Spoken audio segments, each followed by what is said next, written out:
their team, but you have to be a really good team to do that, and you've got to be winning games. If Celtic get the early going, then that'll be forgotten about until probably during the week, until they've another bad result, and that's where it happens. But I listen. The fans have got their reason for doing it. Not all the fans, can I say. Most of the fans, probably a big percentage of fans, want to come and enjoy their game. I'm one of them. I want to come and watch football. You can make your point, absolutely make the point. But I'm not into the boycott stuff and all of that goes on. Other people have a different opinion on it. Fine, I'm not going to argue with that. But that's the frustration probably for Martin and the team at the moment. That's why Martin was very strong about it midweek when all those tennis balls and stuff, everything was thrown onto the pitch, disrupted the preparation, disrupted the game, and that was not good from a player's perspective. I've been there, and if that happens, you lose the focus and you lose the adrenaline that you've built up and so on. You've got to reboot again to start the game, and that's not easy.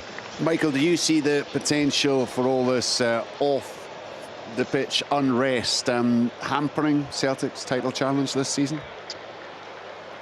Well, it's certainly not going to help, that's for sure. Packy's touched on a lot of things there, and I wouldn't disagree with any of it, to be perfectly honest. It's a consequence of the mistakes that have been made off the park, and I think the frustration from the supporters is a lot of it was pretty predictable. That it's not.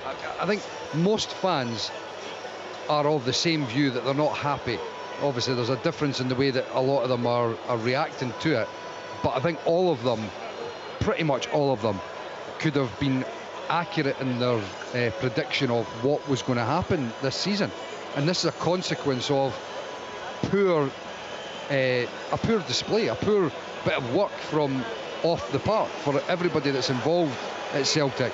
And I'm digressing slightly, but I'm looking at Dave Cormack's statement there as well, and saying that make no mistake, we're all committed and determined to make things successful.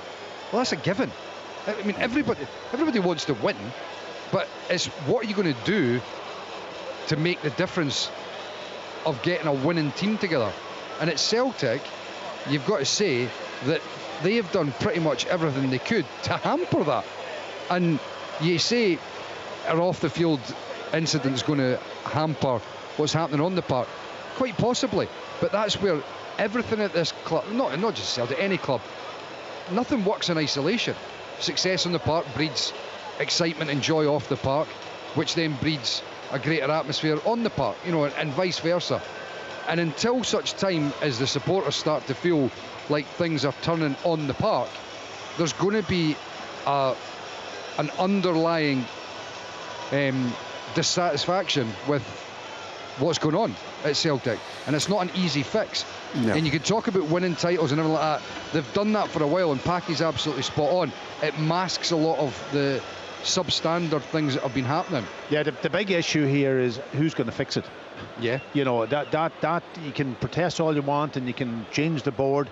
Who's going to come in? Who's it going to be a new board, or if that's what happens, I don't know what will happen. But somebody has to make those decisions. The only people that can make that decisions is the shareholders, and the majority of the shares are what the current board, or people that's around the current board.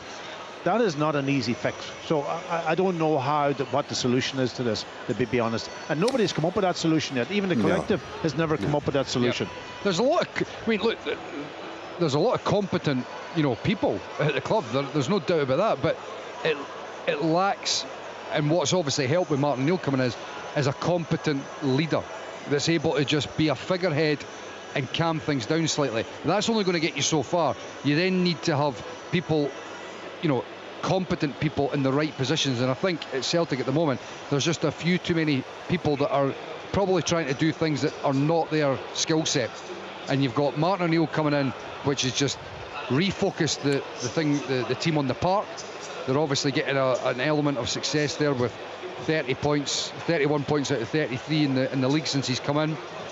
But there are clearly bigger issues at play here, and that will entail getting off the field things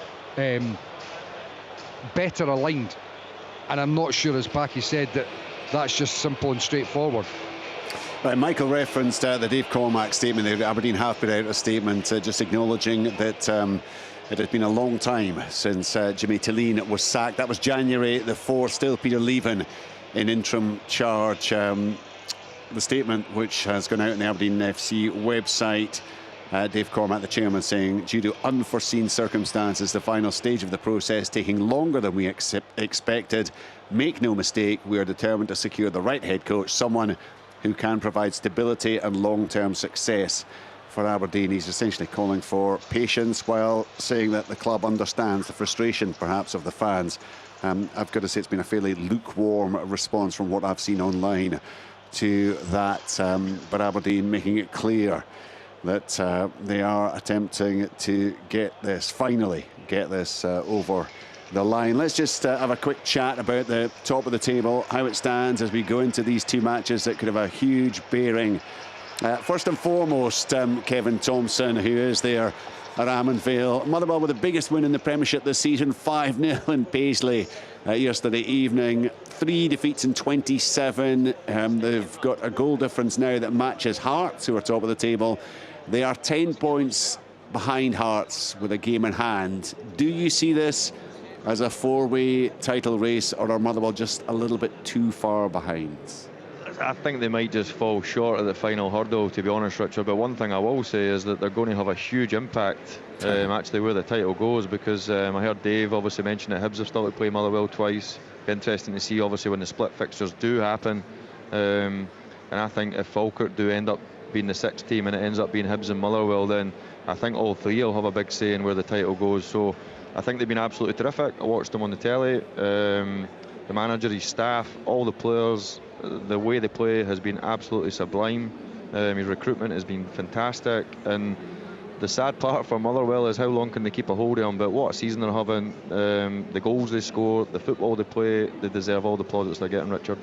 And of course Hearts got the win earlier in the day. It wasn't just quite as comprehensive, but wow, it could be equally, perhaps even more important, couldn't it, to have got that 1-0 win against Falkirk. Yeah, I heard Derek McInnes talking, and the 1-0s he mentioned that obviously they've had a few now, Hearts, maybe huffed and puffed at times. I think of the derby, obviously, I think earlier on in the season, Halkett scoring obviously late in the first derby at Tynecastle. Obviously Hibs beating them at Easter Road, but then getting over the line again late on in the latest derby. So, these are all characteristics of a real good team, a good togetherness, a team that never says die. And that's hence the reason why Hearts find themselves at the top of the table. The intriguing thing for me, Richard, is Rangers and Celtic play next week. I think Hearts, please correct me if I'm wrong, are at home to Aberdeen. And I'm not saying that is a given by any stretch of imagination, but it's another great opportunity, especially when your two closest rivals, something's going to need to give in that game. So what a position Hearts find themselves, and it's been through hard work, it's been through quality, it's been through a really good manager that knows the leagues inside out, and what a title race we've got on our hands. It's just going to be absolutely fascinating. Michael, the injuries keep kind of piling up for Hearts as well. That's something else that they've had to contend with, and why I guess they've put together the kind of squad that they have. Well, yeah, I mean, obviously they've tried to put together a strong squad, but the injuries, there's no question, have played their part in hampering things slightly. I mean, if you think about the fact that to take out Shankland, Devlin, Halkett's missed a few games, not many. McEntee, has missed a good chunk. These have been mainstays. Yeah, and Beningame as well. I mean, these have been mainstays of the team. So I think that the vital thing from now till the end of the season is that Chesnikov, scored a goal yesterday. Up until that point, he's had a couple of games now and hadn't really. There'd been a lot of hype, a lot of expectation with Chesnikov in particular, and there hasn't been a great deal shown so far. I think yesterday there was a little bit of something, and they really need the likes of him to really step up, because it's the squad's stretched slightly. Mark Leonard's been a great signing. I think he's a standout. But if you'd seen him before, you sort of knew. The only concern about Mark Leonard would have been getting up to speed quick enough, and he's done that really well. I thought first half in his first game against Celtic, you could see the pace of the game was incredible, and he was probably just off it slightly. Second half, I thought he upped his game, and he's been up there ever since. He's a very, very good player, which has mitigated and almost completely nullified the effect of Cammy Devlin missing out. but the top end of the park clearly trying to find the right balance. Braga's now been put through the middle as the main striker because Kabore hasn't really he's not really set the header alight, has he? So the squad is stretched.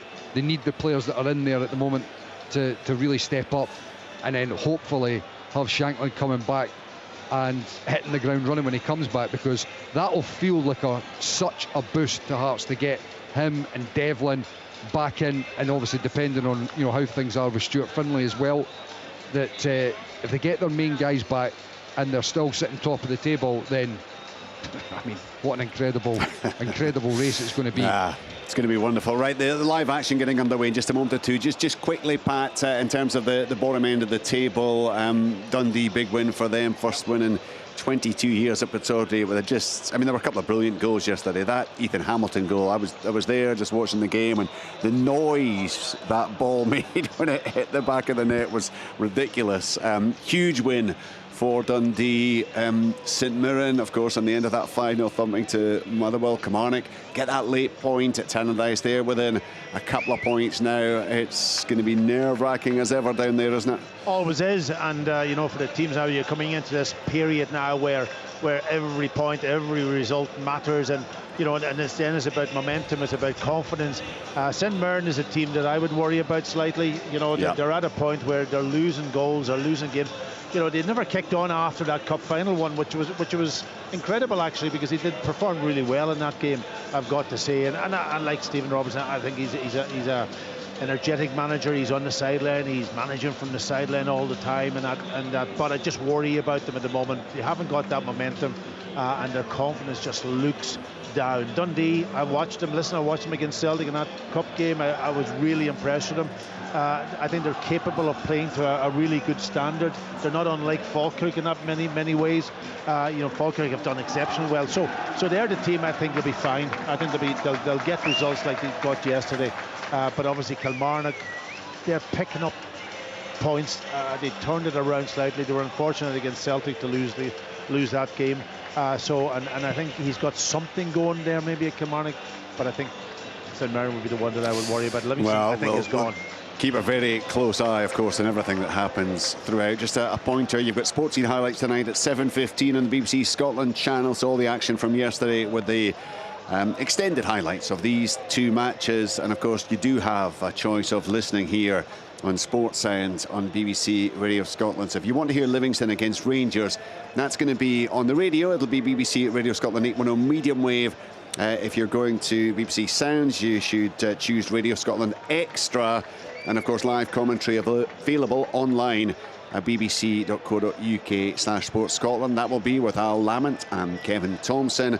Also online, the game at Celtic Park. It's on FM on the radio. It's on Radio Scotland Digital on Sounds. That is Celtic against Hibernian with Michael Stewart, Pat Bonner and Liam McLeod.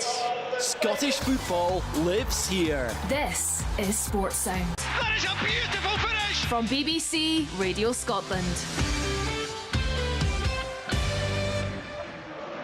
Welcome to Armand Vale for a game of massive significance. At both ends of the table, Livingston without a win since August. That their only one of the Premiership campaign, and seemingly heading straight back to the Championship unless they can mount a comeback to trump all comebacks. And no victories are what they require. Even a point today would be a huge fillip and a huge blow to Rangers, who need 3 points to aid their own cause of regaining the Premiership title. It's a packed stadium here, 3/4 full of Rangers fans by the looks of it, as the two captains make their way back towards their respective teammates after the coin toss. And referee Ryan Lee makes his way to the centre spot with a match ball. Rangers in one of their change kits of I actually don't know what colour to call that. It's kind of like a dark grey maybe, or a bit of bluishness in that as well, but a different blue from their traditional home kit certainly. And Livingston, as usual, in the gold tops, black shorts and gold socks. Rangers will kick us off, going from left to right as we look at it from the back of the main stand.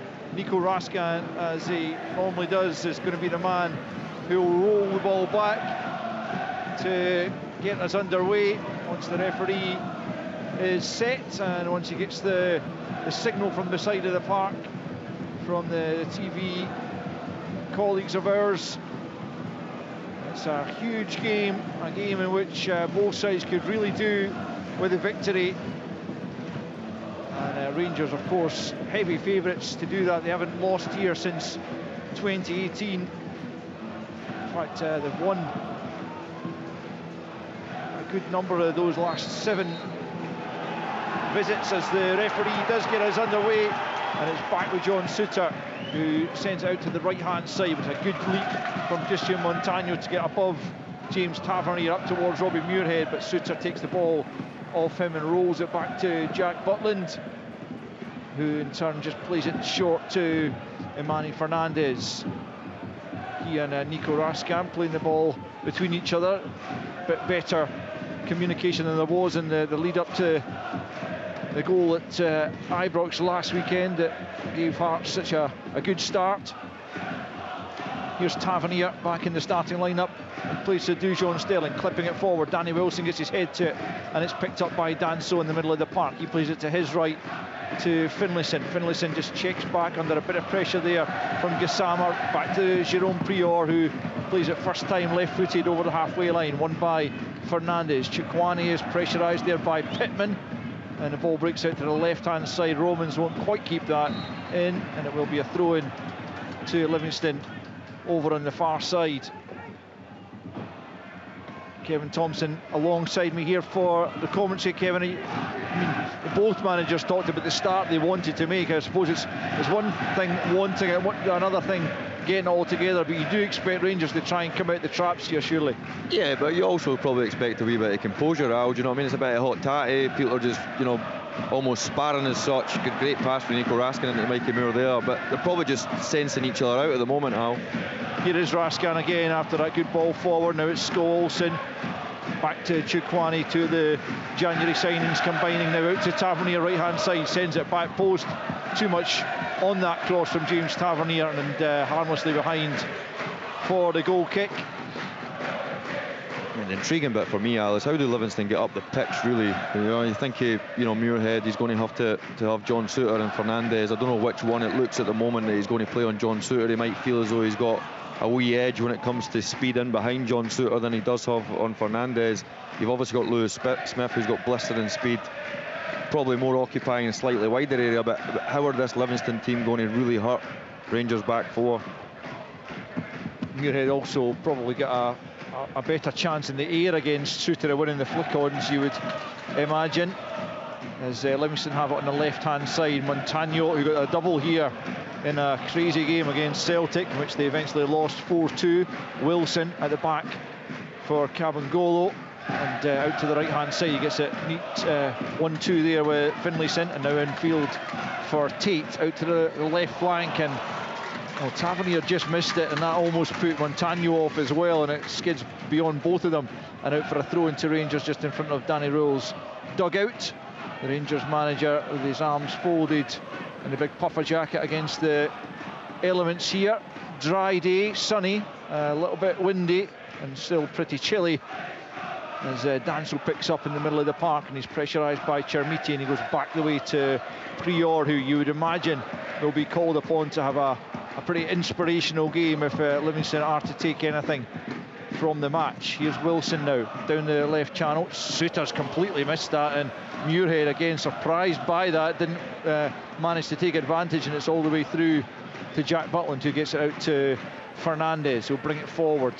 Has to be said that Rangers, although they've won twice against Livingston, there was an element of fortune about both victories. Certainly the one here when Max Aarons scored in injury time to win it, and in the game at Ibrox again it was 2-1, and there was a penalty that Livingston were denied.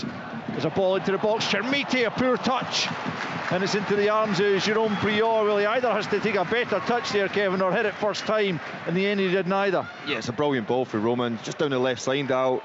I'm actually surprised how high Livingston's back line was there, but they obviously don't think that Chermiti or Mikey Moore or probably Skov Olsen are they're going to run away from them. But just a loose touch for Shermitti there, a real big chance.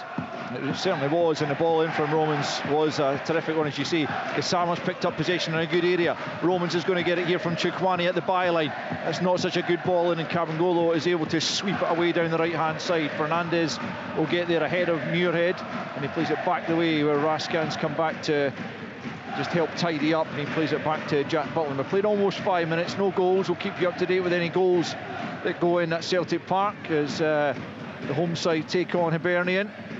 It's Livingston Rangers for us here as Gassama spins away and plays it out to the right to Tavernier. It's pretty blustery out there. The conditions not helping the players in that regard. But Scott Olsen trying to get the better of Montano. He gets the cross in, it comes off McGowan and loops over his own crossbar for a Rangers corner, first of the afternoon.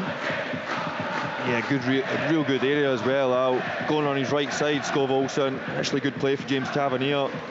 Probably didn't quite get his foot through it enough, does Scott Olsen, but still in a good area. A difficult one to defend for Ryan McGowan. So it will be Scott Olsen, the left-footed player on the right-hand side for Rangers to take the corner. He plays it short or back the way to Mikey Moore. Mikey Moore now from the angle sends it to the back post. The header comes in, brilliant save off the post, and behind from Finlayson. It was two Romans who met at the back post. It's a really well worked set piece from Rangers, which they've done so well since their set piece coach came in, Scott Fry, in the middle of the season, and that was another one that almost came off Kevin Thompson. Wow, what a save, Al. What a save for Pryor in goal. Greatly worked for Rangers. Short one back to Mikey Moore, as you mentioned, and Romans coming at the back post. This one's a more traditional ball in, and Fernandez over the top with the header in the 6-yard boxes. It was clipped into the area by Scott Olsen and over the top from the defender, but Rangers threatening in the early stages. But after 6 minutes, it's Livingston 0, Rangers 0. I don't know who it was, Al, that ended up knocking it out for the corner. I think it might have been Danny Finlayson. I think. He was so close to putting it in his own net. So what a save, what a header. Brilliant work, short corner. Yeah, it was a close thing, but no goal. So still 0-0, but here's Mikey Moore after the flick on from Chermiti. Angle of the box, right-hand side, matched by Kabangolo for now. Back, he's looking for Tavernier there, but he misplaced his pass, but Raskan will pick up instead. Right-hand side, slides it down the line for Tavernier. It's still in play, now it's Scott Olsen. Plays it to Fernandez. Fernandez will shuffle it out to the left-hand side to Romans, who plays it into Chermiti and then makes the run forward, but he comes back the way instead to Chukwani. Now Fernandez back to Chukwani in the middle of the park. Fernandez once more, he's on the left-hand side, plays it infield to Mikey Moore. Moore back to Fernandez again. Now he clips it forward looking for Chermiti. It's going to hang up in the wind there. Chermiti manages to prevent it going out for a goal kick.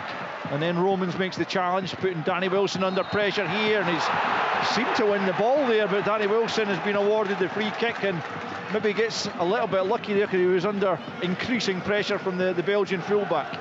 Yeah, I think he does well initially, Danny Wilson. Probably a wee bit hard done by Romans, just coming together. Good, clever run initially, just to create the space in behind for Chermiti. Free kick then to Livingston to be taken by the goalkeeper. Jerome Prior has already pulled off a fabulous save to deny two Romans the opening goal. Fernandez gets his head to it. Pittman and Chukwani contest the aerial ball. Played forward down the right-hand side by Livy, but Fernandez just knocks that back to Jack Butland at the edge of his 6-yard box. It's John Suter, square to Fernandez. Marvin Bartley trying to get some instructions onto his side there from the small technical area here at Armand Vale as Butland plays it out to the left to Fernandez. Fernandez forward for Chermiti, who's come pretty deep, matched by Danso. Back to Butland it goes. There's a short pass out to Raskan. Raskan's got time here to begin to bring it forward. Plays it into a central area for Moore, and now back with Tavernier right-hand side. He clips it forward. Chermiti makes the run. Kabangolo's there with him. Chermiti slips, and that allows Kabangolo just to play the ball down the left-hand side, but it's straight to Tavernier, who chests it down and tries to find Moore. Doesn't quite get there, breaks back to Tavernier, who gets it back from Chukwani once more, and then plays it from the halfway line all the way back to Jack Butland. 9 minutes in, no goals at Celtic Park between Celtic and Hibs either, as the title race really heats up. The Hearts doing the business yesterday at Tynecastle against Falkirk. Gassama's lost it midway in the halfway line, but Rangers have it back once more as Raskan playing in that deeper role again in the midfield. Slips it out to the right hand side for Suter. Suter forward for Skålsen. Danish international back to Suter again. Takes a chance there against Robbie Muirhead, who's not giving him an easy time of it, but it will be a free kick to Rangers as Robbie Muirhead makes his feelings known there to the fourth official. It did look to be kind of grappling with Suter, but eventually the referee awarding the free kick in Rangers' favour. Right in the halfway line, just a yard or so in from the right touchline, as Tavernier sends it square across to Fernandez, just inside his own half now. Raskan just dropping into the area between the two centre-backs to pick up possession, almost quarterback-like. Then plays it to his left-hand side here for Fernandez on the halfway line. Forward it goes, a poor pass from Fernandez though. Danso forward now to Smith. Muirhead makes the run, slips it for Tate.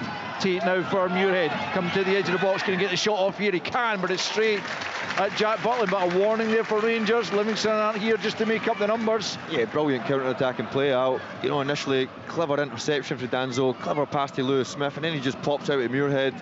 Probably a difficult angle, to be fair to him, but certainly know that he's more than capable with that left peg he has, Robbie Muirhead. Yeah, it's certainly a weapon in his armoury that has caused opposition teams problems in the past, but on that occasion it was straight at Butland and he was able to deal with it fairly comfortably.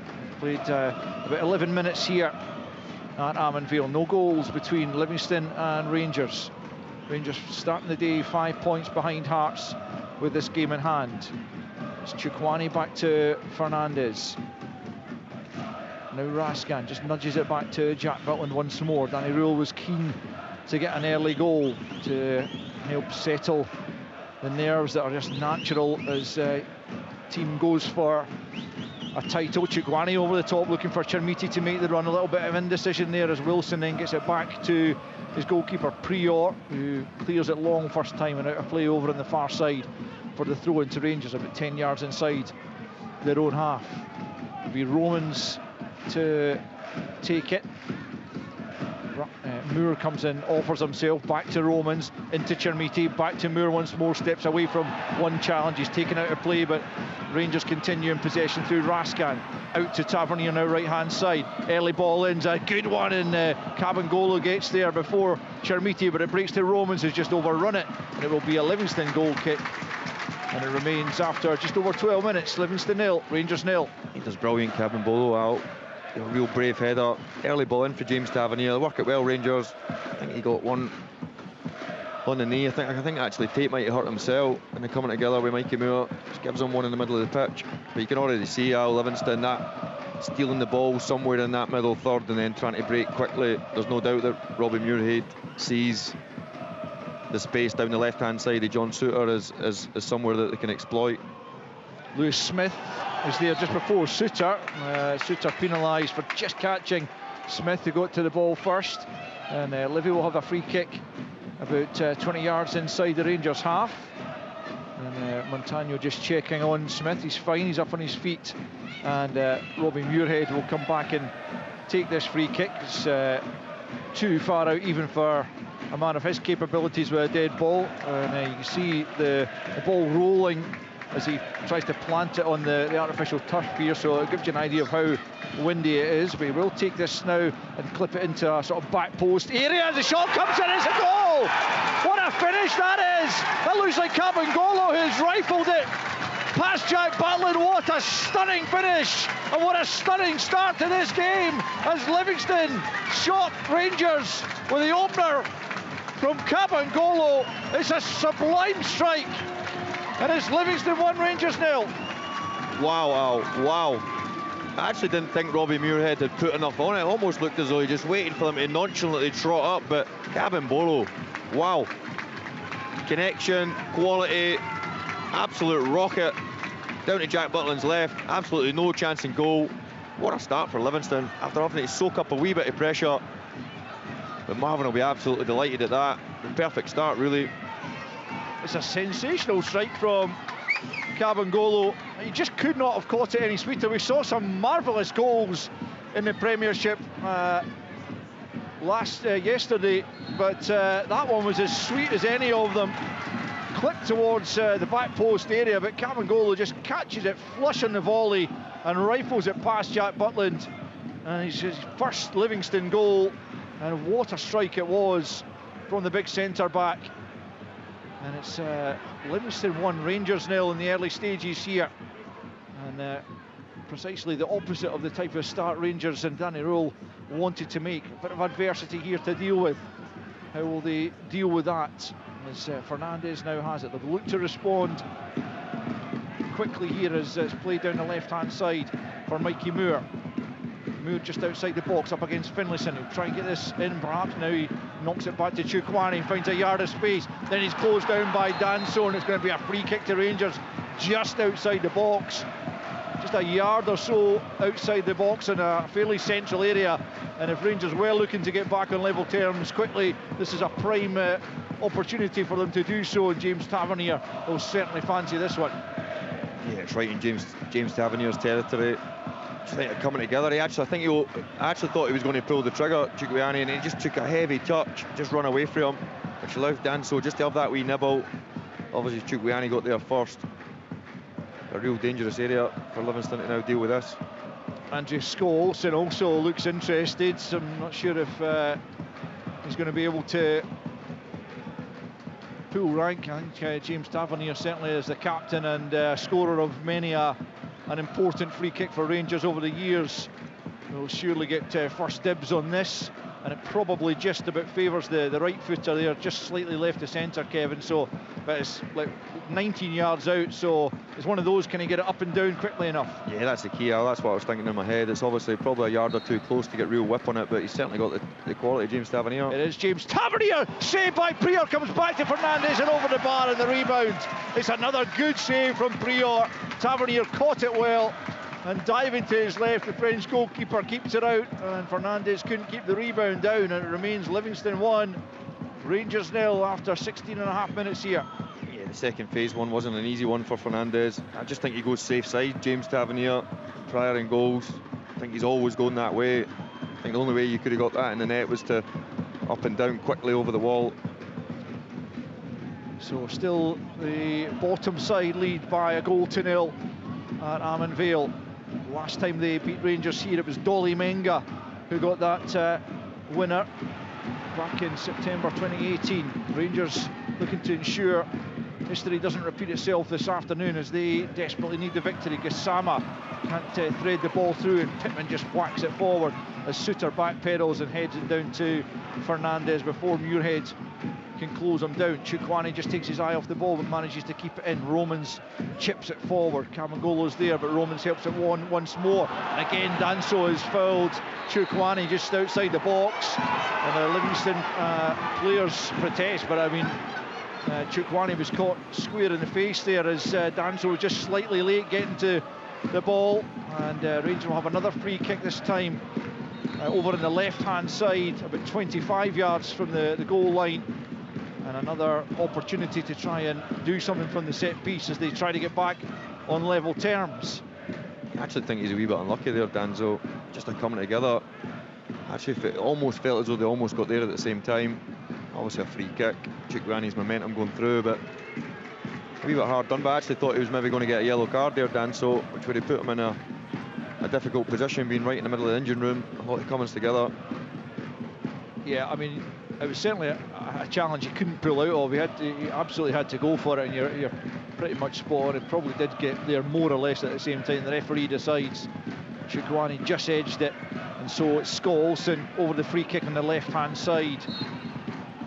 As Rangers get plenty bodies into the box, can one of them get on the end of this? Raskan might have got a glance on it, but he couldn't direct it goalwards, and McGowan will pick up and play it down the left for Muirhead. Muirhead just whacks it forward. Romans is in the way in the central area. Then McGowan first to it, back forward again by Romans, and Mikey Moore helping it on. It's Raskan who stayed forward. Chermiti onto it now. He slipped again. That's the second time. He might want to check his footwear as Tavernier picks up, and it's Tavernier that's been penalised. on the right hand side here as Muirhead went down, and Livingston get the free kick midway inside their own half. The home fans are loving it as well, aren't they? These are the comments together. A lot of big. Ryan McGowan initially going and winning that header, and then it gets popped back in. Then Danny Finlayson has one. I don't know what Shermitty's got on his feet. But it's not often you see, unless it's obviously torrential rain. Looks like we've got a problem in goal out. Yeah, Jerome Prior stretching something off. The referee just checking on him, but he doesn't want any physio just now, so it will be the free kick to be taken by Danny Wilson against his former side, as they lead by a 1-0 against title chasing Rangers. Hearts fans listening in will be rubbing their hands in anticipation, but they know there's a long way to go. Still 0-0 at Celtic Park between Celtic and Hibs as well.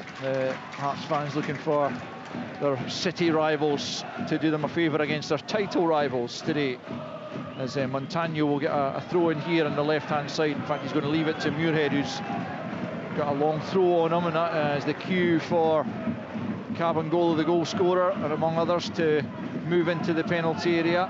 Danny Wilson's up there. Ryan McGowan stayed back as Rangers leave two players forward in Scholes and Gassama. In comes the throw into the near post area. Suter, he gets his head to it. Returned by Wilson. Livingston trying to make something of it at the edge of the box. It'll break out to the left. Chermiti unsure whether to try and keep that in or see it out. I'm not sure who it came off last, but the assistant referee signals for a Rangers throw in deep in their own territory. Quickly taken by Romans. And he's closed down after he got the ball back from Fernandez, and it's out for another Rangers throw. Still a little bit 20 yards away from the corner flag. Plays it into the feet of Chermiti, who spins away from one player, but then, well, he's quite fortunate there because he'd given the ball away, but referee thought he was fouled as he played the pass, and so Rangers get the free kick, which is quickly taken to Raskan. Out to Tavernier now, just inside his own half still. Plays it back to John Suter. Rangers haven't been beaten domestically since they lost at Tynecastle. 12 domestic games without a defeat. They cannot afford to slip up at this stage, as Fernandez has it now. And they've got a massive game next Sunday at home to Celtic, but they need to get this job done today as well, and they trail by a 1-0 as Fernandez plays a loose ball forward. It's a floaty one, and easy for Prior to come off his line and take, and he's immediately launched it forward for Smith here. Fernandez trying to get back at him. Smith on the right hand side of the box. Fernandez just kind of seemed to lose his footing and did enough to hold Smith up. Back it comes to Finlayson. The ball into the box is headed away by Chukwani. Then Romans helps it on, and Gassama knocks it out of play. But the home fans, as you say, Kevin, they're very much loving this as they look for just a second win of the season. Listen, there's a lot of space, Al, obviously, in behind the Rangers defence, but what a kick for the goalkeeper.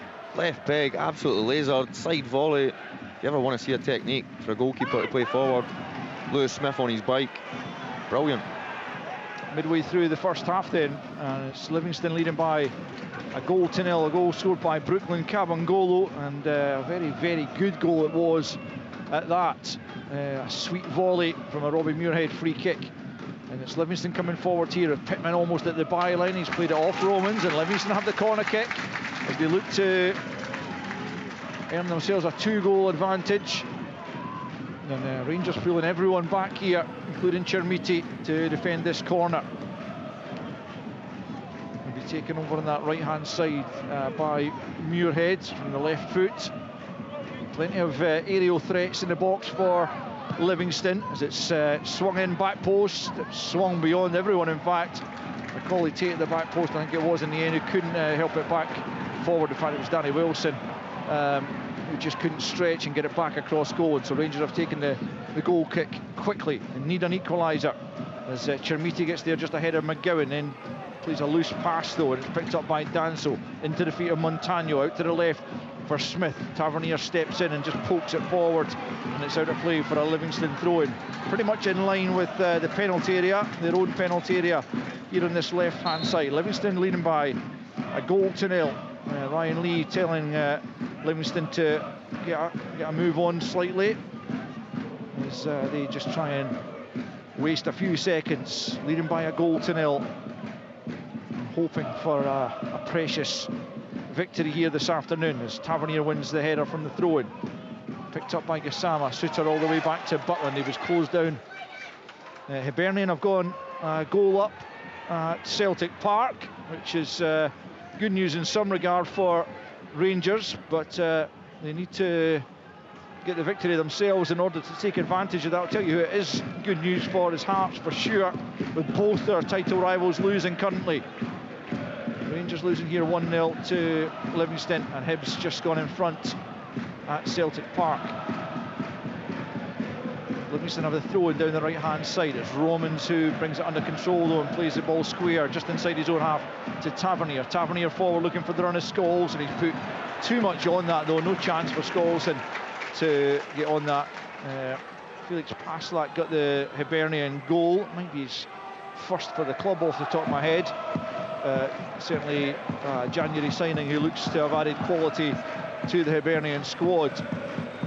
Prior knocks the ball out to the left-hand side for Montano. He helps it on for Smith. Suter returns it over the halfway line, won by the goal scorer Cavangolo. Suter has to backpedal. Will head that off his arm? Well, Muirhead claims for a handball. I think it wouldn't have been given as a deliberate handball in any case, as he headed it down onto his own arm. But here's Gassama at the other end coming forward down the left-hand side. Pulled back, and he's going to get the free kick. Again, he's a little bit fortunate as Danny Finlayson goes into the book for the pull-back, but it was a misplaced pass from Gassama, but he was being impeded by Finlayson, and it's the first yellow card of the game for Danny Finlayson. He's a hard one to stop, Gassama, when he gets into full flow. He just doesn't do it often enough for me, Al. He just kind of floats in and out of games, but he's got so much quality, so much speed. I know there's a little bit, there's hardly any space in front of the Livingston rear guard, but he simply doesn't do enough. At times, Gassama, such an exciting talent when he lands on the ball. He's a difference maker. He's the one that you want on the ball. It's going to be a free kick there midway inside the Livingston half, left-hand side. Tavernier and Scholes are over it.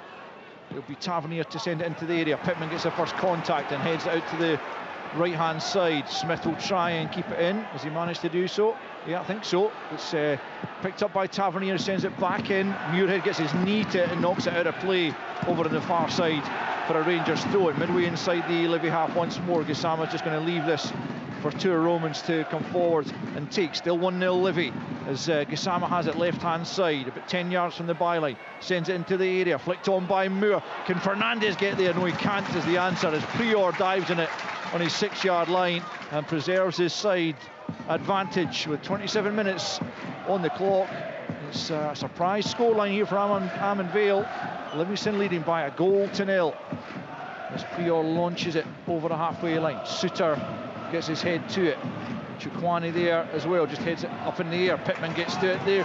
Now it's Lewis Smith on the right-hand side. Inside Fernandez on a recovery challenge here by two Romans to knock it out of play as Smith turned Fernandez inside out, and Romans had to make that challenge just before Smith pulled the trigger, because that could have been 2-0 very easily.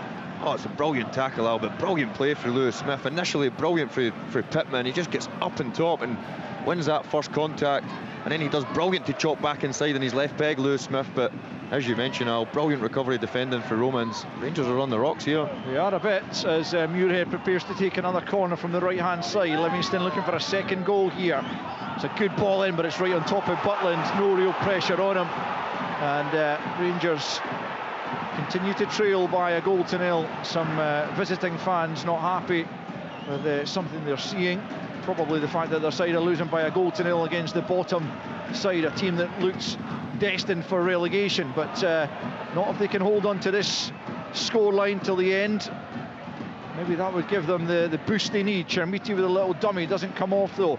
Livingston hack it clear. It's going to be picked up by Suter, who chests it down midway inside the Livy half. Out to the right hand side now to Tavernier. Scholes, and he's not been involved enough, but can he create something here? Montano gets back. It's going to be a corner kick.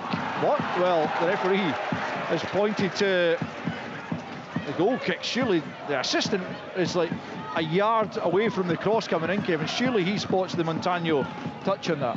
Yeah, I think it was almost impossible for the deviation on the ball to go where Skov Olsen kicked it. You know, it was a clear block. I'm not so sure how the official don't see that.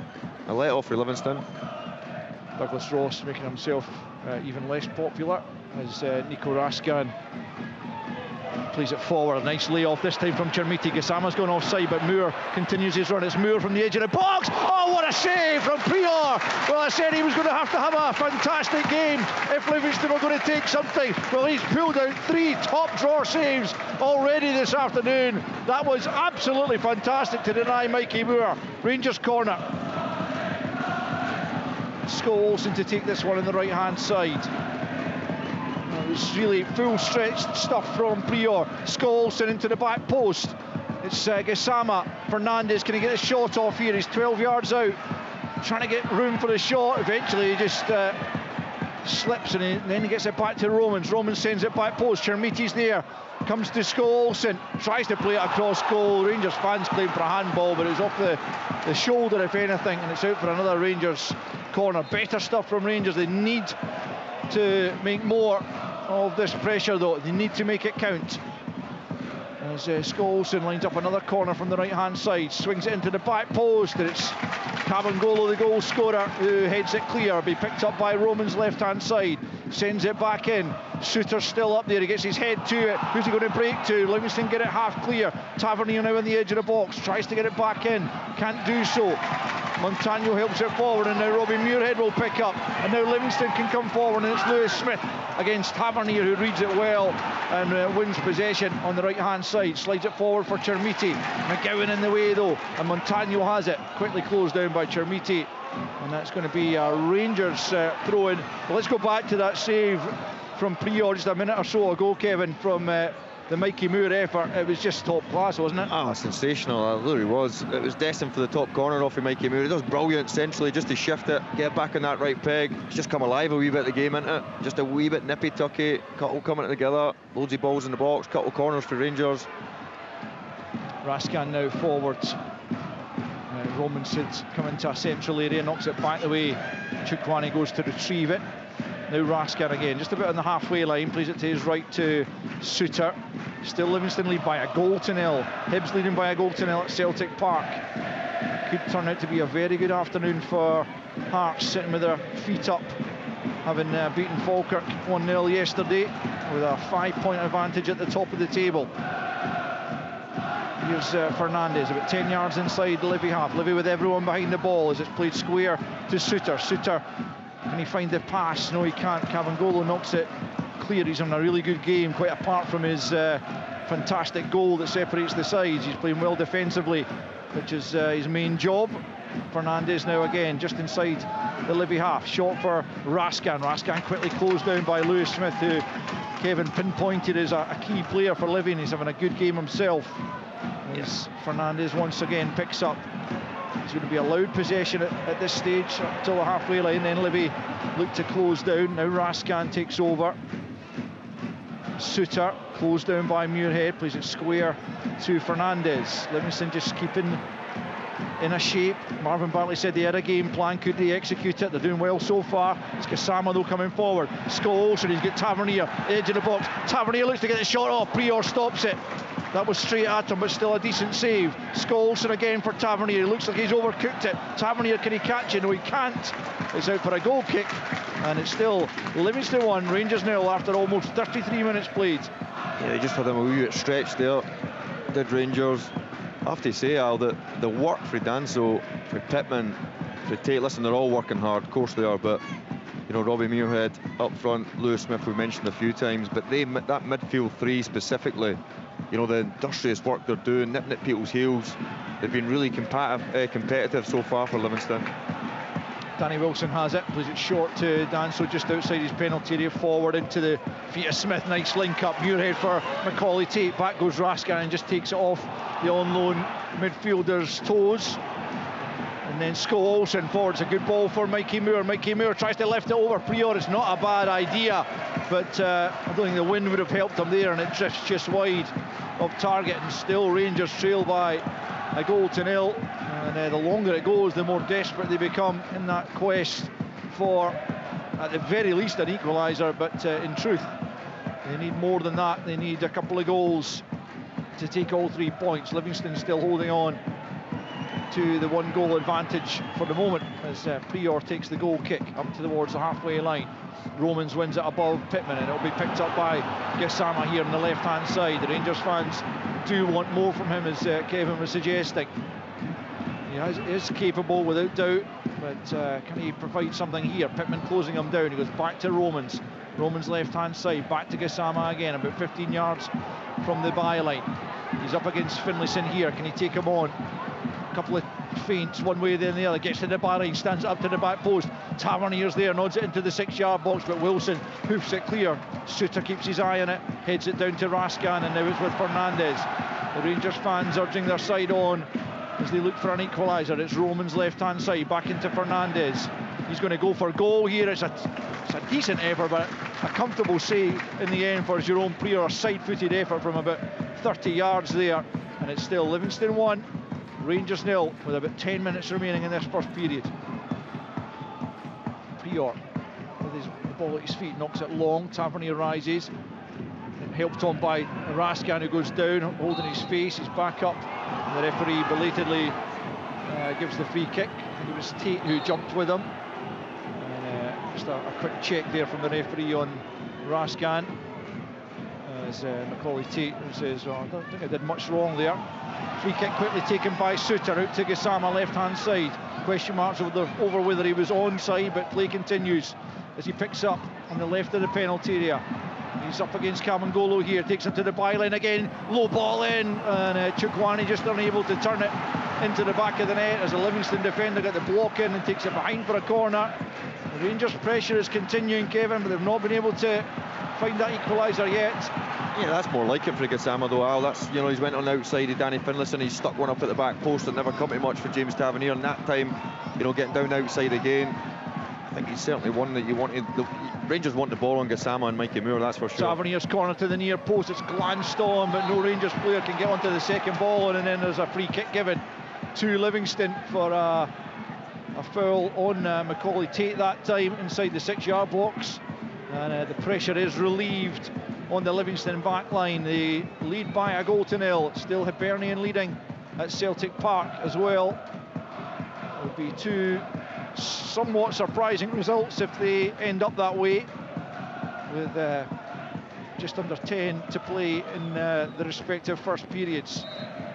Prior preparing to take this free kick. No wins in 27 for Livingston, remember, and 25 of them have come in the Premiership. It's the longest run without a victory since Morton, all the way back in 87-88 when they went 28 games, and would you believe they ended it with a victory over Rangers. And it's amazing now that they're not playing like a team that's set at the bottom of the league. I'm not so sure Rangers have got out of first gear yet, but I have to say, you know, when you think of first contact, second balls, you know, playing the game really, and then being clinical when that opportunity comes, like what we spoke about, you know, being clinical in both boxes. Livingston they've done that terrifically well so far, albeit there's a long way to go. Livingston again organised behind the ball as Chukwani picks up just at the edge of the centre circle, plays it square for Raskan. Raskan into the feet of Scott Olsen. Fouled there by Ryan McGowan. The referee has a think and then gives the free kick to Rangers as Scott Olsen remains down, and Ryan Lee just done a word there with Ryan McGowan saying no more of that. Rangers will have the free kick right hand side here as Scott Olsen picks himself up slowly, and I think he'll be interested in taking this free kick just a few yards in from the right touch line. Tavernier's there as well with him. Rangers need their big players to step up here as they search for an equalising goal. Scholes leaves it for Tavernier to take, sends it in as a good ball. Raskan was looking for it, but I think Pittman was first to it and knocks out for a throw-in on this near side, down near the corner flag here, just a few yards away from it, as Rangers press and try and ensure that they go in at half-time level rather than trailing by the goal to nil as they do now. Just about 6 to play in this first half. Tavernier's throw-in's a long one. Chermiti's up there, he wins it, and it comes off the head of Cabangolo and onto the roof of his own net. Rangers will have the corner. The goal scorer at the other end almost inadvertently putting that past his own keeper, but just a foot or so over the crossbar, and Rangers will get another corner kick here to be taken by Sk Olsen, right hand side. They were unlucky with the first corner kick that they worked on this right hand side, eventually hitting the post from it. This one comes right into the back post, a good ball but flicked away. Prior picking himself up as Romans comes forward, plays the ball off Tate. There'll be another corner kick, this time on the left hand side. Tate's gone down, always certainly whacked off him from pretty close range.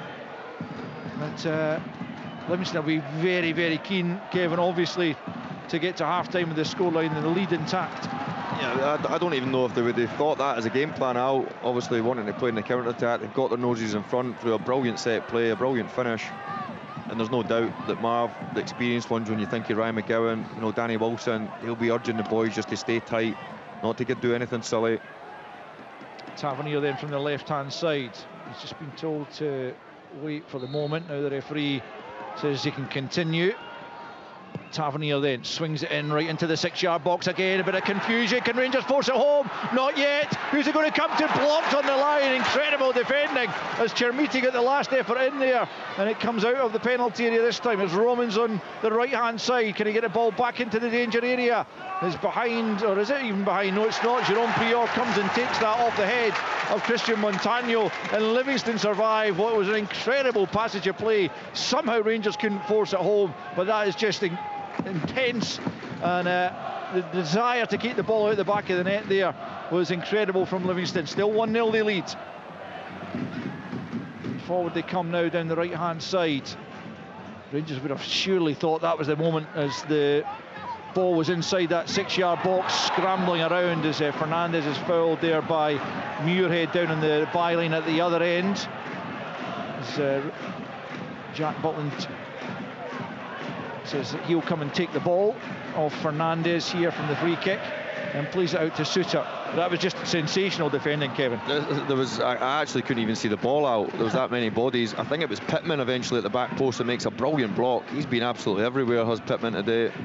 And it just kind of sums up Rangers' first half. A real scramash, a scramble, a wee bit of sustained pressure for the first time with a few set plays coming into the box. It's obviously more windier than we think, Al, because a lot of balls are like floaty today. There's another one. I don't know if it's just the way they're kicking it. I don't know, but it doesn't feel so windy.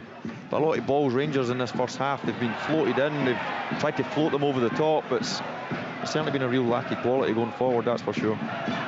Yeah, we are probably a bit sheltered from the force of the wind as Moore picks up right hand side here, coming out to take on Montagno. It's a poor effort across that from Mikey Moore, straight behind. He's so frustrated with himself for a poor ball. There's plenty of options in the box there, but it remains with 3 minutes left in this first period. Livingston 1, Rangers 0. And it's all going the way of the league's bottom side so far. 14 games at home without a win since that victory over Falkirk. They've drawn 5 and lost 9 in that period.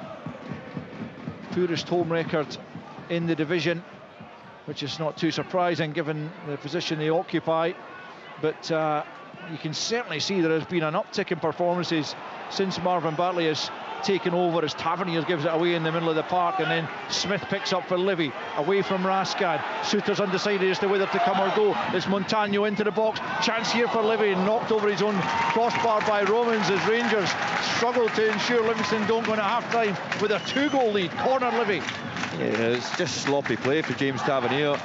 Gives it away in the middle of the pitch, and that man Lewis Smith, whenever Livingston have went forward, he's been the one. We know he's got blistering speed. Clever ball, never really come. I think it was Romans in the end over his crossbar. But that side down John Suter's side is certainly something that Livingston have tried to capitalise on. Muirhead from the left-hand side this time. It'll be something of an outswinger. Arrowed to the back post. Montagno rises but can't get it back across goal, and it will be a Rangers goal kick with just about a couple of minutes, maybe 90 seconds plus injury time left in this first period. Rangers trailing by a goal to 0. As Chukwani's not really been on the ball. Chukwani's not had an influence at all. Feeds it forward for Chermiti. He flicks it on for Gassama. Gassama on the left-hand side, trapped by Kabangolo, who's managed to keep the ball in, prevents the corner. Gassama still has it though on the left. Back to Romans. And now Nico Raskan on the left hand side, midway inside the Livy half, back out to Gassama, up against Finlayson once more. Gassama, can he find the cross? In it comes. Chermiti over him, and Prior comes off his line and grabs it, and ends the danger for the moment for Livingston, who look ever closer to taking that 1-goal advantage in at the interval, and with something to try and hold on to in the second half. But they have on occasion looked dangerous coming forward again themselves, as we hear there'll be 1 minute added on at the end of the 45 here. As Fernandez has it inside his own half, plays it short to Raskan, still 15 yards inside his own half, looks for options. Tavernier's free on the right hand side, here he is, into Chermiti's feet. Chermiti's surrounded by 2 or 3 Livingston bodies, goes back to Tavernier, now it's Suter, still on the halfway line, looks for the movement here from Mikey Moore. Mikey Moore in the left channel now, coming forward up to the edge of the box, still it's Moore on the left hand side of the box. He's got Romans with him, here he is to Romans, tries to get it into the box, off the back of Finlayson. Rangers with perhaps one more chance here from the corner before half time on the left hand side. We're into the added on time now. Rangers a goal down at 12th place Livingston. Can they manage to snatch an equaliser here on the stroke of half time, as Tavernier prepares to take the corner on the left hand side? And it comes to the 6-yard box again. Rangers can't really make anything of it, and Danso whacks it clear, and Romans will try and help it back in towards the Livingston box. Pittman's there first, and he gets it forward to Smith. Muirhead makes the run, he just can't quite get the ball through, but Romans penalised. It's 1 each at Celtic Park, as Benjamin Nugren once again is on the score sheet for Celtic, so that looks like going in level at half time. But this one looks like Livingston are going to have the advantage going into the second period. They've got a free kick more or less in the halfway line, as Romans was penalised for his challenge in Smith, and it was unfortunate because Muirhead had made a good run, and he might have been in behind if Smith had been able to execute the pass. Livy take the free kick down the right hand side. That's a handball by Danny Finlayson, who has been booked, and I'm not suggesting that was a handball that merited another yellow, but he's just got to be mindful as the referee brings the first half to a close, and it's the main stand here at Livingston that rises in appreciation of what they've seen in the first half, because the home fans are delighted with the application and at times quality that has been shown by Livy, and certainly the quality that was involved in the goal that has made the difference after 14 minutes. It was a Robbie Muirhead free kick on the left hand side, flighted into the back post area, and it was arrowed into the bottom corner by a sweet volley, the first goal of his Livingston career for Brooklyn Cavangolo. That's made the difference. Rangers have forced a couple of really good saves from Jerome Prior, and they've hit the post into the bargain, but they haven't been able to find an equaliser. At half time here, it's Livingston 1, Rangers 0. We will rejoin listeners who are listening to the Celtic Hibs game for the last few minutes of the first half. It's a recurring theme where good play but not being able to see things through. Not keeping enough clean sheets this season. There was one last week, but it doesn't happen that often. It's happened all too often for Hibs, where good play going unrewarded, really. On the final minute, the 3 that were added, Celtic come again. Tinecti's chip forwards, headed away by the Hibs defence, breaks to McGregor. Now Araujo. Suddenly Celtic are looking to go in front at the break. Yang's ball, there's the touch by Oxlade Chamberlain. Araujo goes round the first defender. Iredale with the challenge, and Celtic have a corner. Yeah, it was a strong challenge, wasn't it? But it was an important challenge, because Araujo kept his run going, and he got in down the byline between the 6-yard box and the 18, and all he was going to do is pick somebody out. But Iredale came across, strong body. He's taken a bit of a knock for it. He's down, and he's going to probably get a little bit of treatment. I think he's just winded, Packet. You know, the two of them clattered into each other there. He's okay. But it was an important intervention, because Celtic could have been looking at going 2-1 up there. They might still from this corner. We've played the 3 minutes that were added. A bit on top of that, of course, because of the goal. And it will be Kieran Tierney to take on the Celtic right as they tap the goal to the right for the last time in this half. And it comes to the near post. It's Poor, it's headed away. Breaks back to Tierney on this right-hand side. Left foot cross, bends it in. Can't find a teammate. Swings behind for the goal kick. Celtic 1, Hibs 1, but the atmosphere in here's changed. Yeah, it has changed. You know, that's football. There's half-time. Yeah, Packie will get a chance to surmise what he's watched. Across the half-time intervals, Matthew McDermott blows for the break here. Hibs led through Felix Paslak's first goal for the club. A bullet header at the back post as he dived towards it from Nicky Cadden's cross. But that equaliser felt big right on the stroke of half-time from Benjamin Nygren, who headed home the Tierney cross in the left from close range. And what had been a real sea of frustration for the home supporters. They end the first half with another late goal in the half of football, which might change the very course of where the points will end up going on the course of business this afternoon. In a game that Celtic must win, in a game Hibs want to win, is still very much in the balance at half-time, when it is Celtic 1, Hibernian 1. Scottish football lives here. This is Sports Sound. That is a beautiful finish! From BBC Radio Scotland. What makes Radio Scotland breakfast different? For starters, our programme is made here in Scotland. Every day you can have your say. Send us a message, a voice note on the topics which matter to you. And if you want to have your say on the lighter things in life, well, that's okay too. But what really makes every day different is the news. It's fast-paced, constantly changing, and we'll bring it to you in depth every morning. Join Martin Geisler and Laura McKeever for Radio Scotland Breakfast. Listen tomorrow morning from 6 on BBC Radio Scotland and Sounds.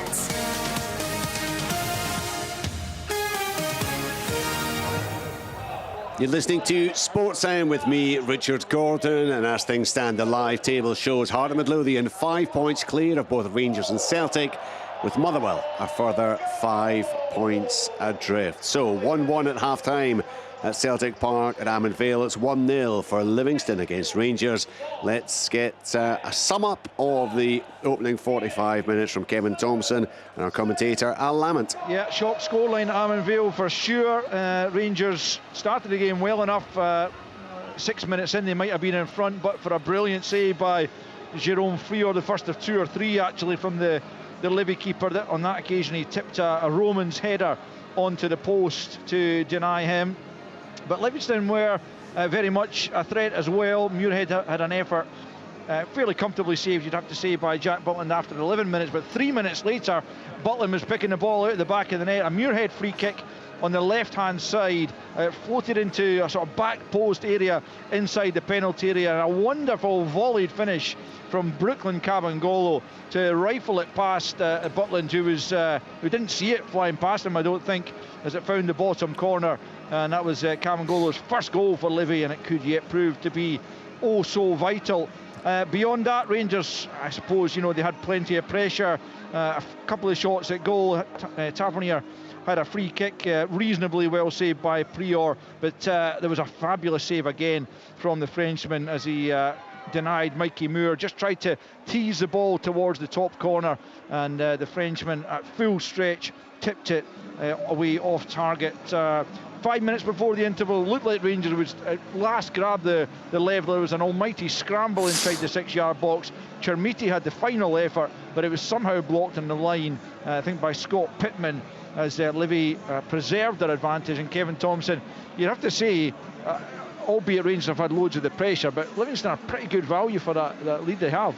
Yeah, I don't think it's through default, Al, at all. I think they've deservedly gone at half-time in front. They've defended the box really well, bodies on the line. I think the midfield three, the energy, Pittman, Danso and Tate, have been superb. And we mentioned at the top of the show, Lewis Smith, when he swivels on that counter-act transition and he swings on his left peg, and Robbie Muirhead's, you know, attacking John Souttar down on his outside, they look a real threat, Livingston. And I have to say, albeit the goalkeeper's made probably 2 worldies, I think would be fair to say. It would be great to watch them back later tonight, but Marvin will be absolutely delighted. And Rangers' perspective, Al, they've huffed and puffed. The front boys have not been good enough. They've not moved the ball quick enough. I understand conditions. To me, it doesn't feel that windy, but too many floated balls, not enough sustained pressure, not enough guile, craft in that final third. And at the moment, Marvin will be absolutely delighted for a Livingston perspective. Yeah, he said they had a game plan. So far they've executed it pretty much to perfection, you would imagine. Rangers need to come up with one of their own in what is going to be a massive second half. Half-time though at Armand Vale, Livingston 1, Rangers 0. Kevin, as you highlighted there, a couple of brilliant saves from Jerome Prior, a few other really important ones, but at the other end of the pitch, what about the finish from Brooklyn Cabangolo? It was outstanding, wasn't it? Yeah, it was sensational. I mentioned obviously pre-show, Richard, that I felt that they would need to be really good in both boxes when that opportunity come. They would need to be really clinical, and I'm not so sure you get any more clinical. But they have been a threat. I think Lewis Smith chopping inside when Livingston counted on later on in the second half, and I think it was Romans that last-ditch tackle. So it's not been as if like they've just had one opportunity, Livingston. Robbie Muirhead's first one probably quite comfortable for Jack Butland down his throat. But when the ball has turned over, they've had some nice interchanges in the middle of the pitch, albeit with the midfield three. And yes, attacking way obviously less numbers than what Rangers are, but I have to say, Marvin, the players, you could hear the home fans at the half-time when the referee blew the whistle. They've certainly been value for their 1-0 lead. Well, they've certainly had their moments at the top end of the pitch, Livingston. They have had to defend heroically at times, but they lead by 1-0. In the SWPL this afternoon, Aberdeen 0, Hibernian 3. Hibernian currently in 5th place. This, of course, the final round of fixtures before the split. There's just one place left in the top 6. Montrose are 1 point clear of Partick Thistle. The two will be in action this afternoon. Partick Thistle playing Hamilton.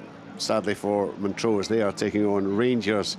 So you would have to fancy that Partick Thistle have the advantage there. So those games taking place, Motherwell against Glasgow City, and at 4:10 live in BBC Alapa, Celtic against Hearts. Glasgow City, of course, in that game against Motherwell. And as things stand, they have the advantage at the top of the table. 3 points clear of Hearts, 5 points clear of both Rangers and Celtic, with Hibernian possibly too far back, albeit there are a lot of head-to-heads when the split fixtures come round. Keep an eye on those matches in the English Premier League.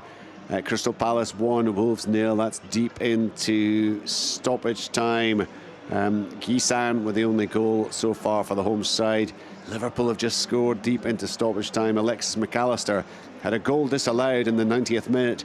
He scored in the 7th minute of stoppage time. So it's Nottingham Forest 0, Liverpool 1. Also deep into stoppage time, Sunderland 1, Fulham 3.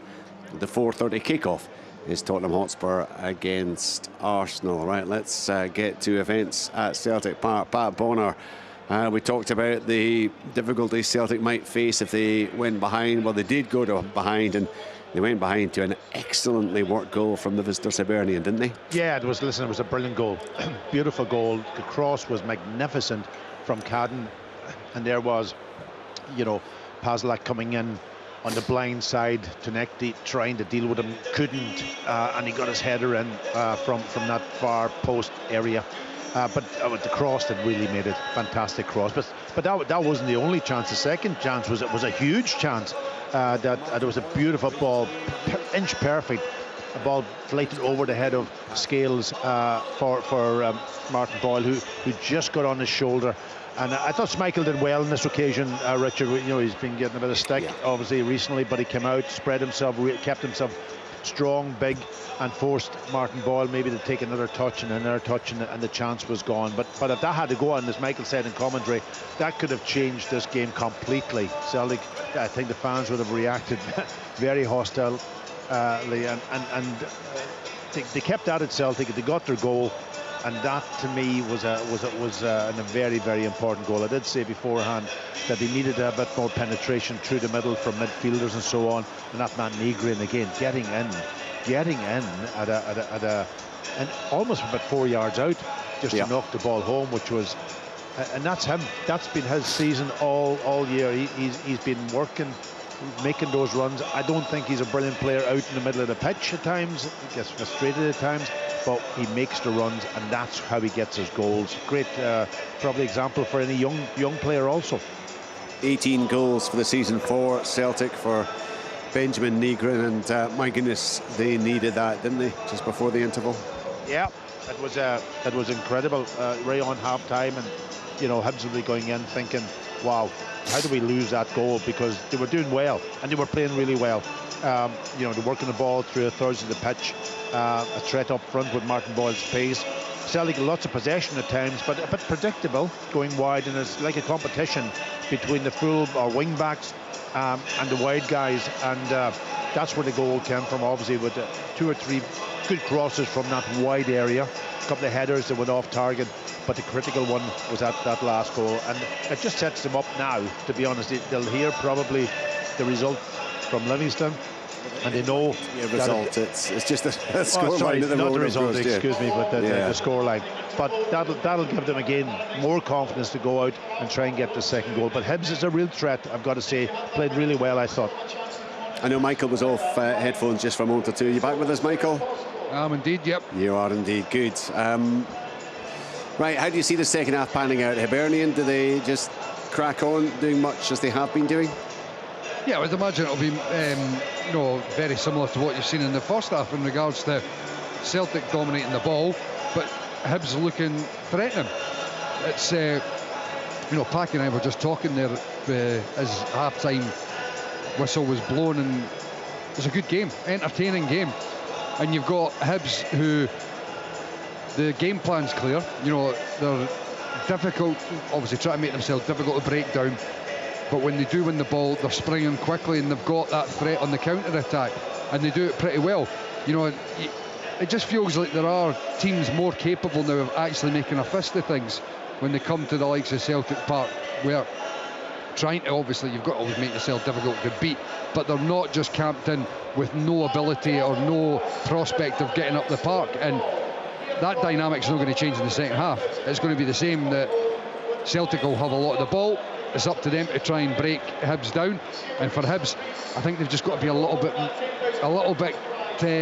more clinical. There was a couple of opportunities that, if they'd been a little bit smarter or a little bit more accurate with things, they could have perhaps obviously had another attempt on goal. They did have a few. They had a few there. You think about the one where ball clipped over the top for Martin Boyle. Packy spoke about it during the game. Schmeichel does well. He stands up. He pushes Boyle a little bit wider than he really would have ideally wanted to go. But yes, it's an evenly balanced game here in the second half now.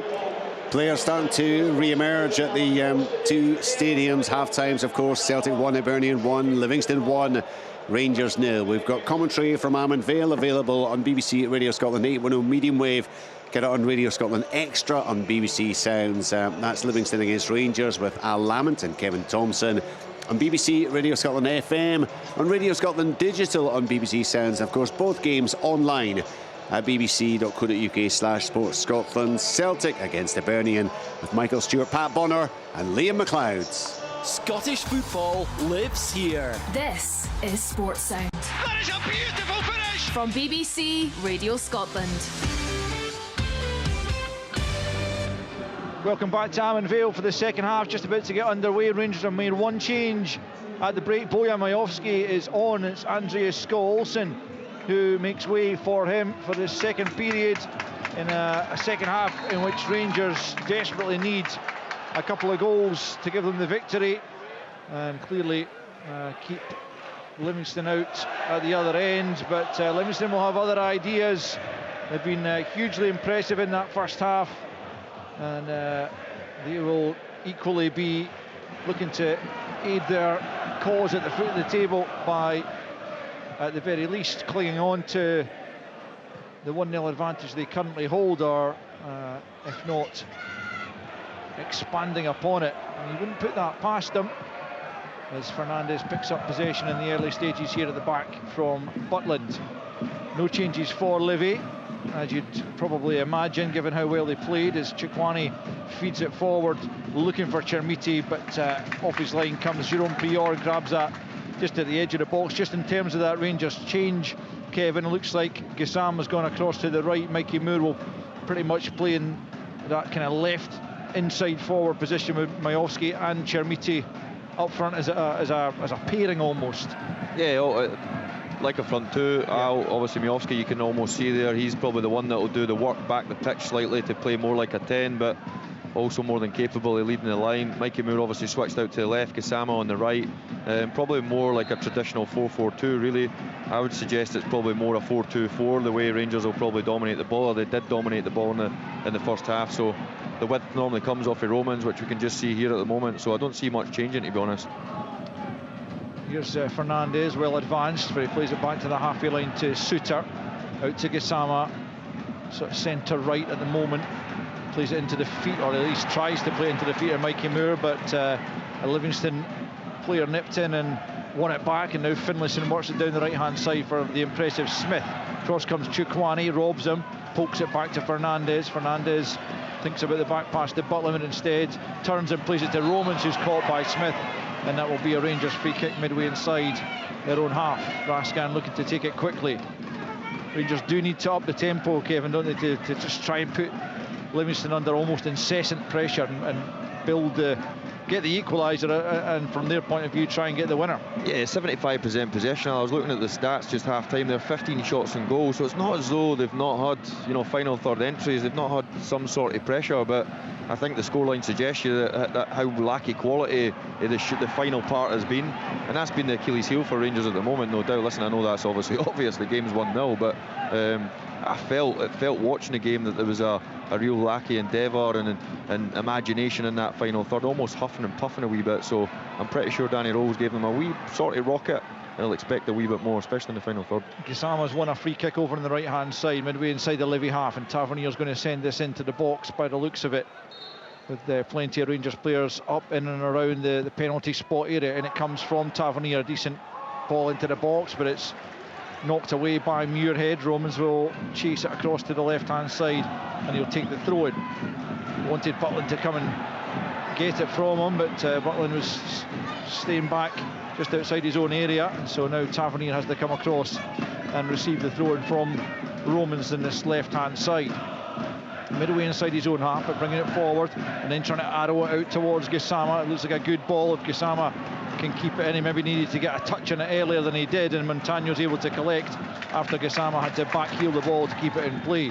Knocks it back to McGowan, who goes long up to the halfway line. Muirhead and Fernandez contest it. It's going to be a Livy free kick for a foul there on Lewis Smith, just about on the halfway line, and all these little breaks in play will be ideal for Livy as they look to just kind of run down the clock and see out this victory if they possibly can. It would be an almighty message to send out to their relegation rivals. I think pretty much everyone has Livingston down already. If they could win this one, it would be such a boost to their confidence, and going into the split as well, you never quite know if they can be in touch with the likes of Kilmarnock and St Mirren, but Rangers will have something to say about that as Raskan tries to feed it forward for Chermiti. It's not a good ball from the Belgian at all, and Prior's able to get there long before Chermiti could.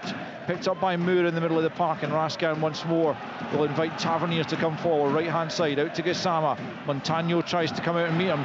Gassama steps away from him, right hand side, can he get the cross in? Delays, allows Montagno to get back at him. That's poor from Gassama, who had the opportunity to cross. Now Livingston can get it clear, and Muirhead's done brilliantly, and it's Smith bringing it forward. Raskan trying to get back with him, still Lewis Smith, bringing it down the left hand side. Challenge comes in from Raskan. Smith goes down, and Fernandez will pick up. It's a good break from Livy, but Raskan did well in the end. But Gassama over on that right hand side, Kevin, he had the chance to get the ball in. Yeah, just a bit frustrating really, as you mentioned. Great work for it. That's a good ball forward, yeah. Chermiti into the box. Livingston trying to get numbers back. Chermiti back for Mikey Moore. Can he fashion the opportunity? It's Majowski. Oh, another brilliant save from Prior. He has been having the game of his life out there, as I suggested he might have to, and he's very much living up to that billing. Tipping that away. It was top corner bound from Majowski, and Prior claws it away, and it's going to be another Rangers corner. I think that's three of the best saves I've seen out live. Unbelievable. What a game the goalkeeper's having. Really unlucky for Majowski. Just guides it. The way it was on the pass for Chermiti, just tries to guide it. And obviously with the wind, the difficult conditions, it's a wonderful save again for the goalkeeper. Tavernier to take the corner as Rangers try to get the equaliser here. Back post ball, it's headed onto the roof of the net. Who did that come off last? A Livingston head, says the referee, and is behind for another corner as the Rangers fans rise and try to rouse their team here. They need the 3 points. It's a corner kick on the left-hand side. Sorry, on the right-hand, Rangers' right-hand side, to be taken by the left-footed Romans. Still 1-0 Livingston after 6.5 minutes of this second period. Glanced across goal, but no takers at the back post, and Livingston get the free kick in any case inside their own 6-yard box, and still Livingston hold on to their advantage. 1-0 they lead. Yeah, real good ball out for Roman. Lovely left peg.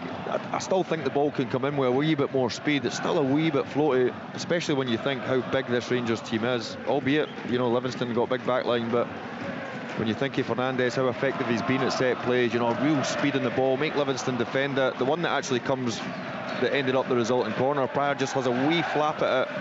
So obviously it is difficult conditions, which we obviously have to appreciate, but Prior with a free kick then, over the halfway line. Chikwani nods it back forwards. Majowski helps it on. Chermiti's been held there by Kabangolo. And Rangers will have the free kick here.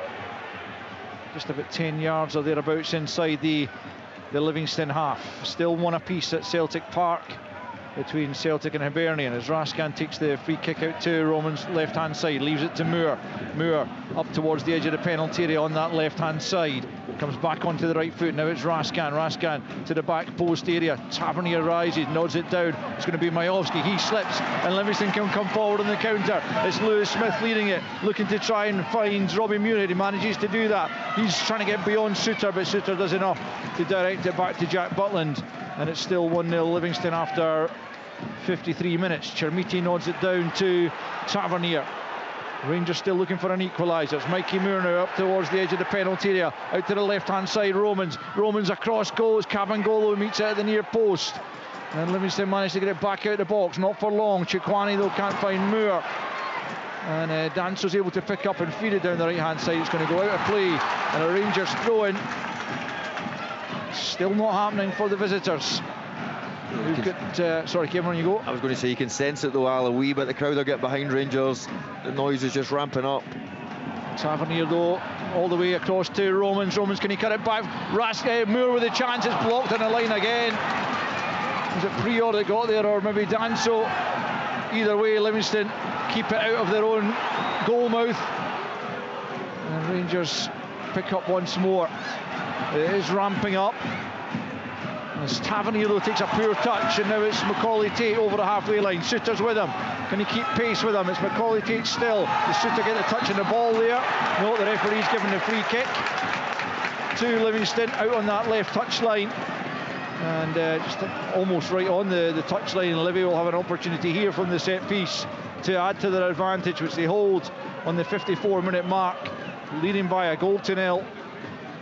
That was real brilliant play out from Macaulay Tate. I never thought he quite had the legs to get there all the way.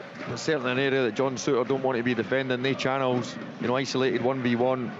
Brilliant industrious work from Macaulay Tate, getting his team up the pitch, and as you mentioned, a real good area, especially when you consider Robbie Muirhead's left peg.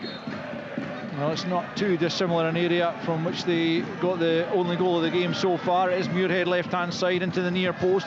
Raskan meets it, comes out to Danso. Danso's found Lewis Smith. Smith with the goal! Livingston have got two! And it's Lewis Smith who arrows it beyond Jack Butland to double their advantage. Another fabulous finish. And Livingston, what a scoreline we have here at Tamanville. Livingston 2, Rangers 0. I cannot believe it, Al. Cannot believe it. It wasn't actually a good ball. Initially for Robbie Muirhead, cleared, sclaffed really to the edge of the box. But I cannot wait to watch this back, Al. I think it's Nico Raskin on the right side. When it lands at Danso, he plays a lovely wee reverse pass into Lewis Smith. And what a finish back across Jack Butland. Typical, Al.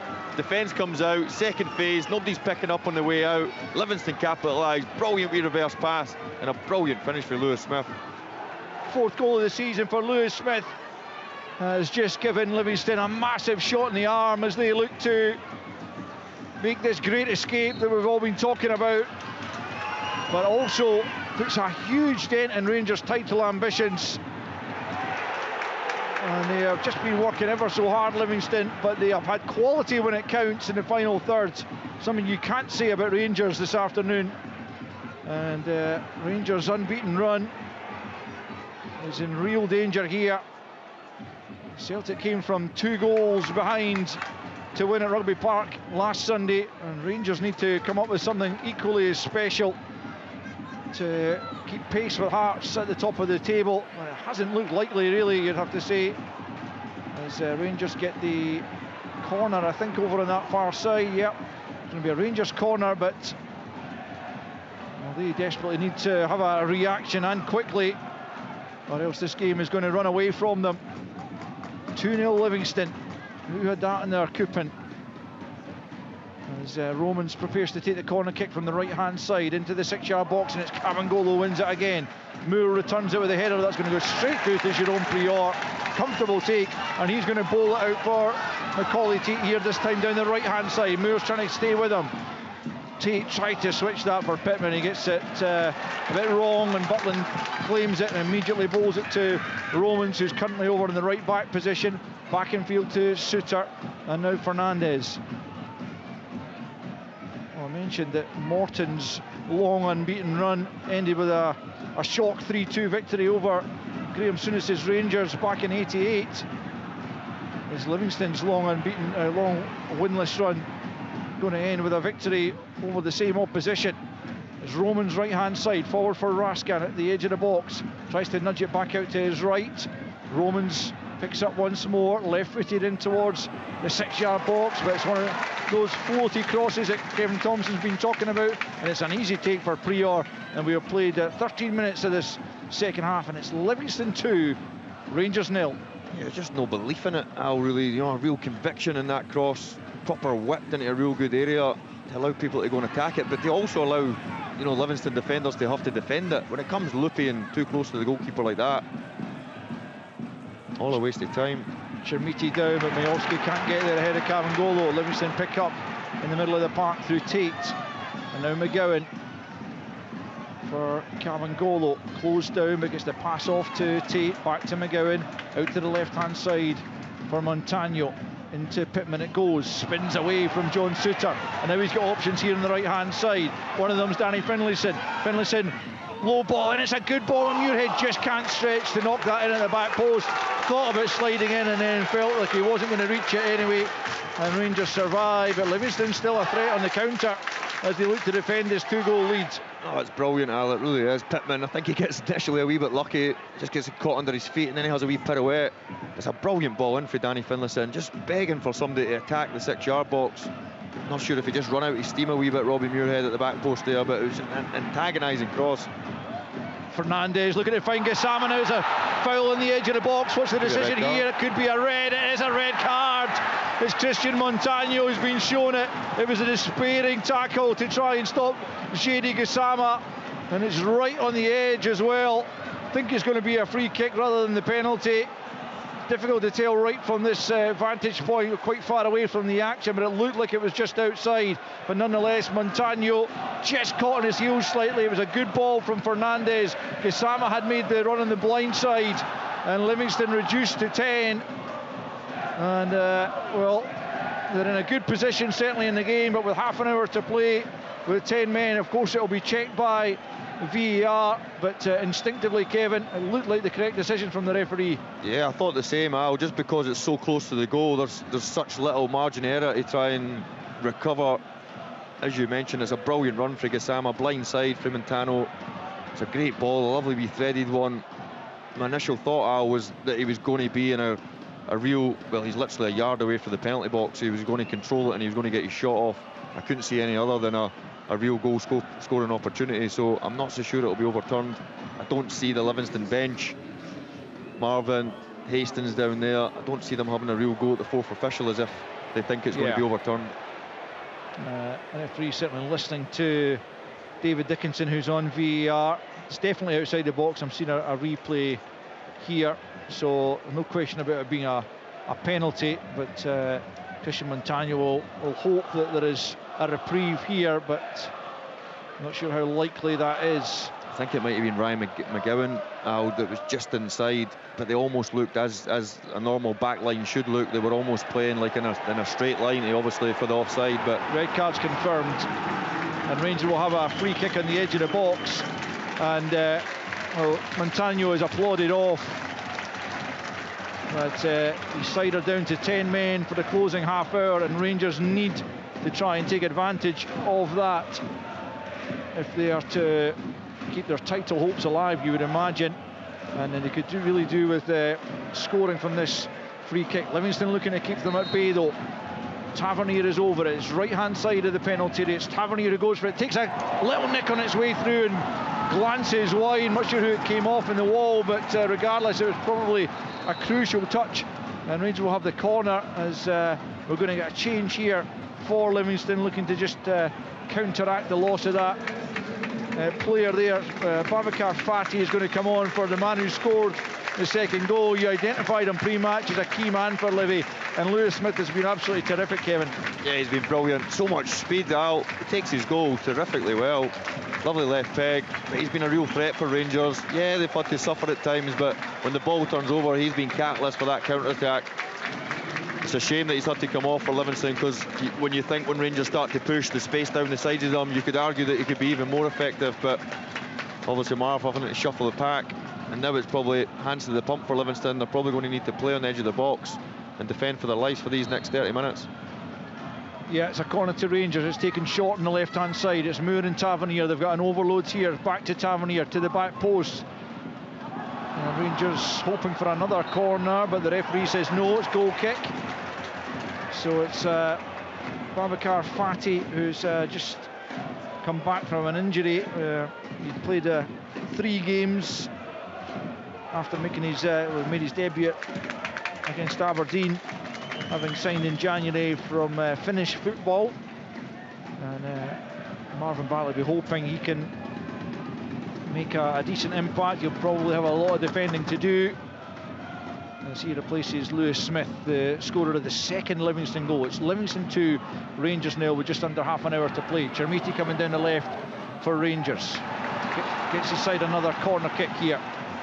At some stage, Rangers are going to have to make this pressure tell. They're going to make another change here.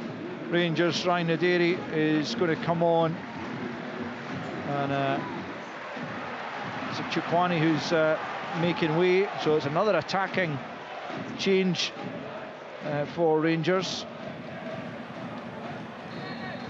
as they prepare to take the corner kick. Tavernier to the near post. This time it's glanced all the way through, but no further Rangers players at the back post to take advantage. So Danso clears up towards the halfway line. Romans heads it forward. Here's Naderi getting on the ball for the first time. Just knocks it back to Gassama, right hand side. Back to Naderi on that right flank. And Ganzo gets across well, plays it off Naderi and behind for a goal kick.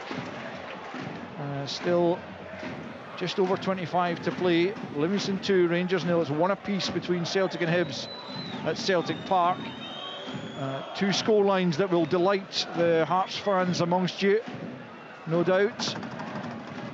You'll be wary of the 25 minutes still to come as Prior takes the goal kick up to the halfway line. Finlayson can't quite get anything on it. Naderi just wins it from Tate, and now it's Gassama. Tavernier goes ahead of him. Gassama slides it forward. He's put too much on it. The Rangers fans are furious. Gassama offers the apology to Tavernier, but the quality's got to be better at this stage. Yeah, you can sense the frustration. Just a real lack of quality really for Gassama. Someone that's got so much talent, but almost looked to me like he's playing with a wee lack of belief. Looked like a foul throw there from Fati, but he gets away with it as the ball's played over the halfway line. Fernandez will just knock that back to Jack Butland,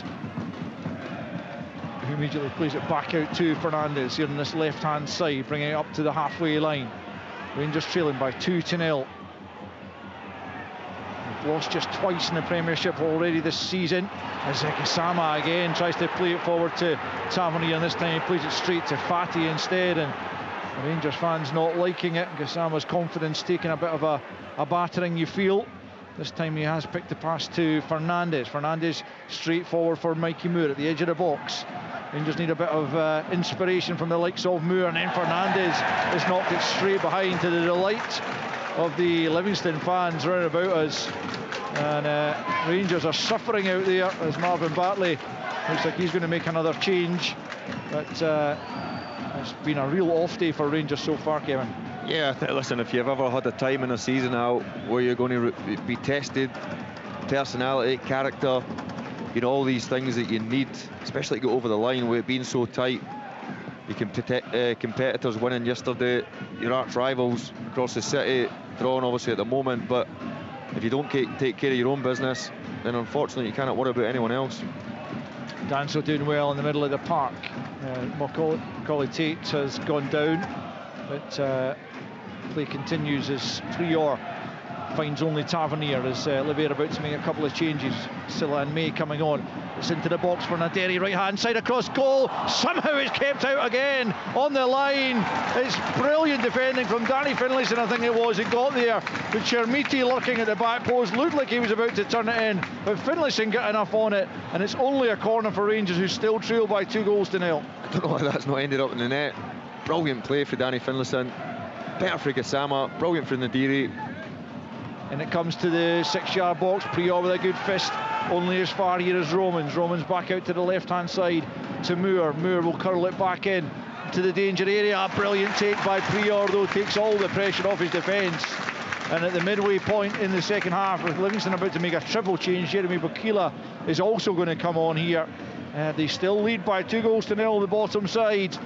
And down to 10 men after Christian Montagno's red, as Fernandez and Romans try to decide between them who's going to take charge here. It's played forward by Romans for Chermiti. Miovski can't make anything of it. It's an offside flag up anyway, and Livingston will have the free kick, and that will allow them to make the changes just now. I think well, certainly Silla and May are ready to come on. It might even be as many as Bakila's got the training top off, but he sat back down in the dugout, and it might be a different change they're going to make beyond those first two that I named.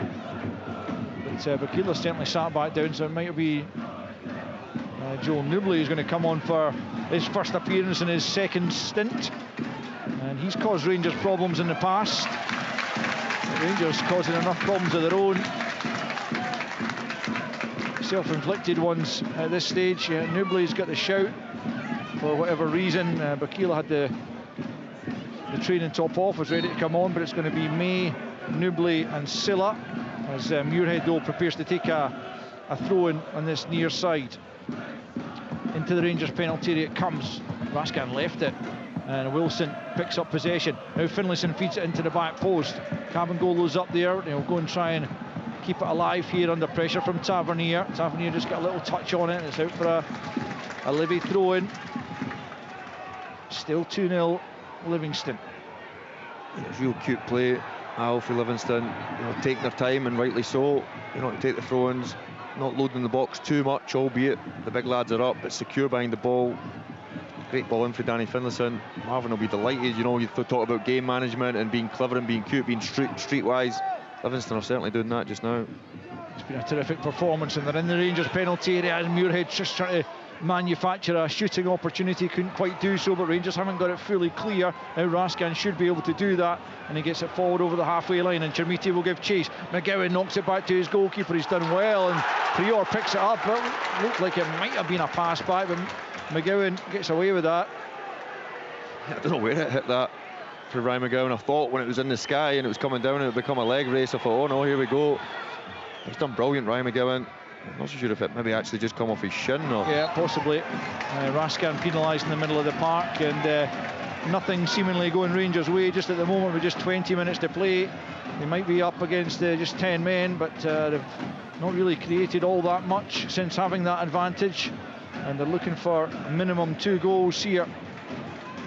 As Telo Asgar looks like he's going to come on for Rangers as we wait to see who's coming off for Livy. One of them is going to be Macaulay Tate, as Mo Silla, who scored here against Rangers earlier in the season, prepares to come on. Danso as well, looks like he is going to be making way here.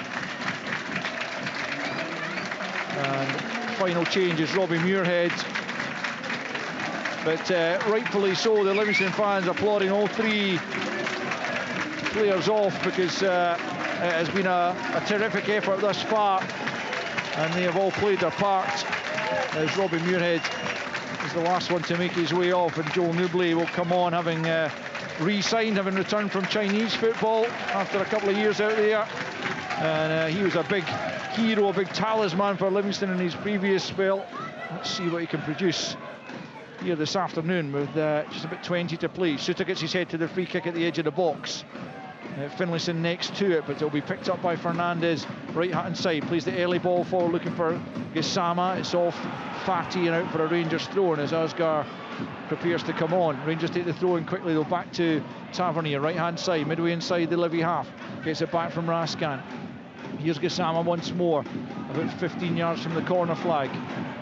Plays it forward for Raskan. Raskan almost at the byline, plays it off Pittman, and behind for another Rangers corner. Rangers have had plenty of corners, plenty of possession in the attacking third, but they've done precious little with it thus far.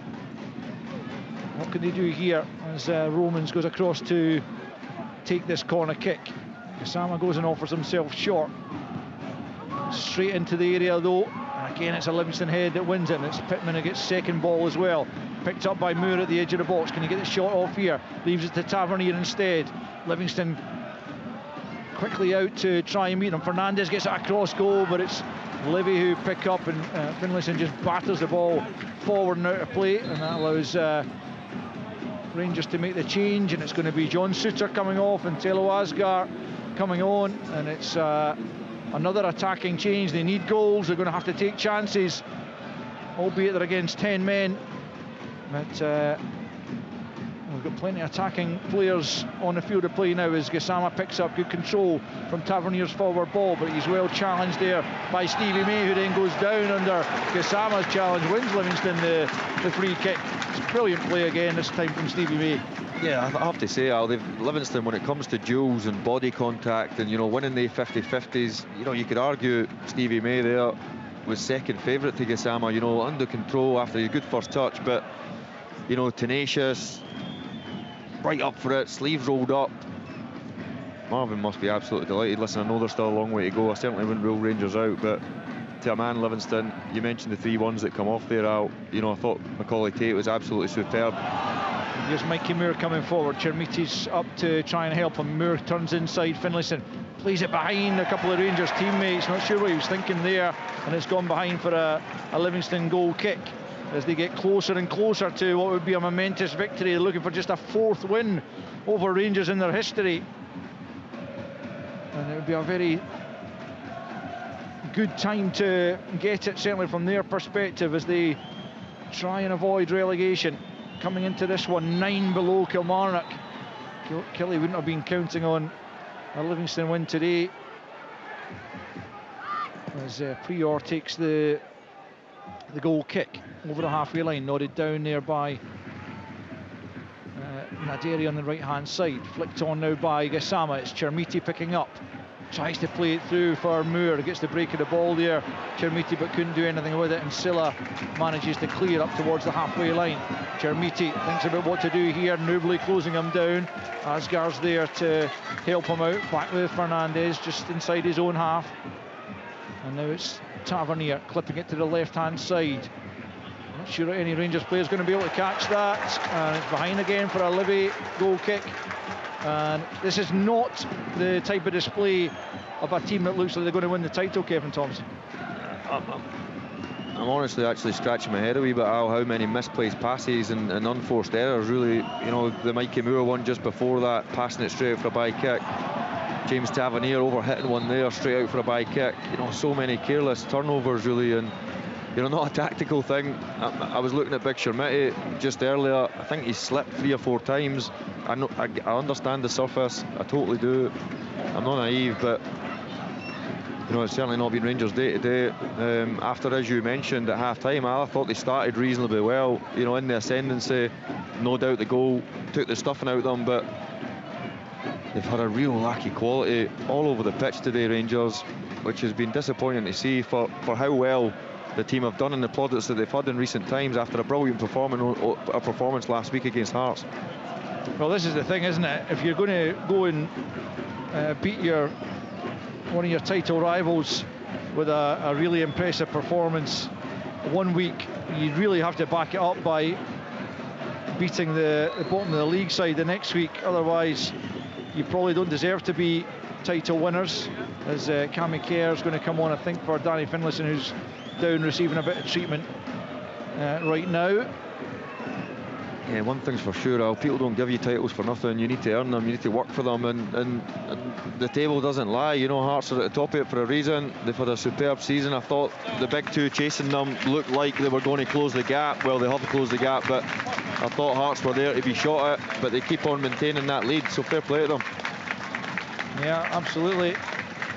That's applause for Danny Finlayson in the background, you can hear, as he is replaced by Cammy Kerr for the closing stages here. It's Livingston 2, Rangers 0, 13 minutes of the 90 remaining. Livingston are down to 10 men after Montano was red carded for denying an obvious goal scoring opportunity, but there's been some brilliant saves, you'd have to say, from Jerome Prior, but there's another misplaced pass, this time from Raskan. Straight out of play over on the far side. Rangers really just trying to force it at the moment, and it's beginning to tell. Still one apiece at Celtic Park between Celtic and Hibs, but Rangers here losing by 2-0 against Livingston. And the goals coming in either half, one from Cabangolo first half, and then Lewis Smith adding to that second period. As Rangers' title hopes are going to take a real blow here unless they can come up with something in these final stages here. It's Mikey Moore, plays it infield to Fernandes. Everyone forward for Rangers. Fernandes goes for goal. Well, it didn't miss by all that much, I don't think, but it's hugely ambitious. But I suppose when you've not been able to manufacture much by building the play, you're going to eventually resort to shots from distance. It didn't come off for Rangers, and it's still Livingston 2, Rangers 0. He certainly got behind it, Al, that was for sure. Big Fernandes. It probably sums up Rangers' attack at the moment. You know, with Livingston being down to 10 men, with so many attacking players on the pitch, Asgard another one to add into that mix. A real lackey imagination, invention in that final third for Rangers. I'm going to bring another attacking player on in the shape of Nadim Bayrami, as they try and find the guile required. And it's going to be Gassama to come off in these closing stages. Bayrami will come on. Can they find a bare minimum a couple of goals to take something from this game? It's a game they would have come into feeling that the 3 points were there for the taking, but Livingston have had other ideas and have been quite superb, you'd have to say. Tavernier feeds it forward. It's going to come for Chermiti. Chermiti, right hand side of the box, tries to cut it back. Chance here, and Mikey Moore can't finish it, but it's still alive. Asgard's there, left hand side of the box. Livingston working hard to try and keep Rangers out still. Mikey Moore at the angle. Romans comes on in the overlap, plays it infield. Shot at goal comes in from Bayrami. Silla's in the way. Austin Trusty's been red carded at Celtic Park. They're down to 10 as Hibs look for the victory. Silla's going to be needing a bit of treatment here as he got in the way of that fierce effort from Bayrami. And Livingston still holding on to the 2-goal advantage. Sometimes, Kevin, I mean, there was a point at which you felt Rangers' pressure was mounting, that the goal was coming. I'm not sure I sense that now. Yeah, I thought that out, to be honest. I thought they were starting to turn the screw. You could sense the crowd were, the anticipation that the ball was eventually going to land with some sort of quality and they were going to get back in the game, but they've huffed and puffed. I cannot for the love of me think how many times they've turned the ball over. You know, Mo Silla getting treatment there, Al, again, like I think it was his sliding tackle in the middle of the penalty box there to thwart another attack for Rangers. But I don't know if it's a belief thing, a personality thing. Listen, the team's had a lot of plaudits recently and the crowd have got right behind them, there's no doubt about that. But when you see like a Gassama, you know, almost getting cheered off, it probably tells you, because I'm his biggest fan, Gassama. I think he's a real talent, but he's certainly not had a day to remember. Here's Raskan, plays it square for Tavernier. Tavernier just lets it run past him. Stevie May makes the sliding challenge. Still it's Tavernier, sends it in. Chermiti can't make anything of it. Headed clear, May picks up it, he's lost it on the byline, flashed across goal, claims for a handball, breaks to Fernandes. What a goal that is from Fernandes. Rangers have got one back, smashes it in from 16 yards. Fabulous finish from Manny Fernandes. Although the referee, well, there's an injury, I think it's Ryan McGowan who's down, but I'm sure the goal is still being given. Didn't seem to be anything wrong. I think maybe McGowan took the cut back initially in the body, and it came back to Manny Fernandes, who lashed it goalwards. And with about 9 minutes of the 90 remaining, Rangers have a goal back. Is that the start of the turnaround, or can Livingston hold on? It's Livingston 2, Rangers 1. It's a brilliant finish out. This place has just erupted. I said I wouldn't rule Rangers out. I just felt if they did get that goal, albeit they've been really poor, especially in the final third, but he had one that just flew over the crossbar for 25 yards, Fernandes. He's chipped in with some big goals, but that was an absolute rocket. It certainly was. So back to just a goal deficit as Manny Fernandes gets his 6th goal of the season. And now Rangers will try and put further pressure on Livingston to grab at least an equaliser. Here's Fernandes, the goal scorer. Tavernier now. Rangers trailing by 2-1 now. As it's picked up by Barami. Back in field to Tavernier. Fernandes once more. Mikey Moore at the angle of the box, plays it further to his left to Romans. In a well-advanced area, back in field to Fernandes once more. Dinks it in towards the back post. And rising was Majowski, but it's a pretty tame header, an easy take for Jerome Prior. And it remains into the 7 to play. Or one the while into the floaty ones, you know, not coming in any real intent or any real power on the cross. All too easy to deal with, really. 2-1 Livy. 10 men Livy. Montano sent off by Rami, right hand side. Looks like it'll be Prior's ball again, under a bit of pressure there from Maderi, and he takes it well, the Frenchman. Beaten for the first time. There was absolutely no chance, despite his miraculous saves earlier in the game. There was no way he was going to keep out the Fernandes effort.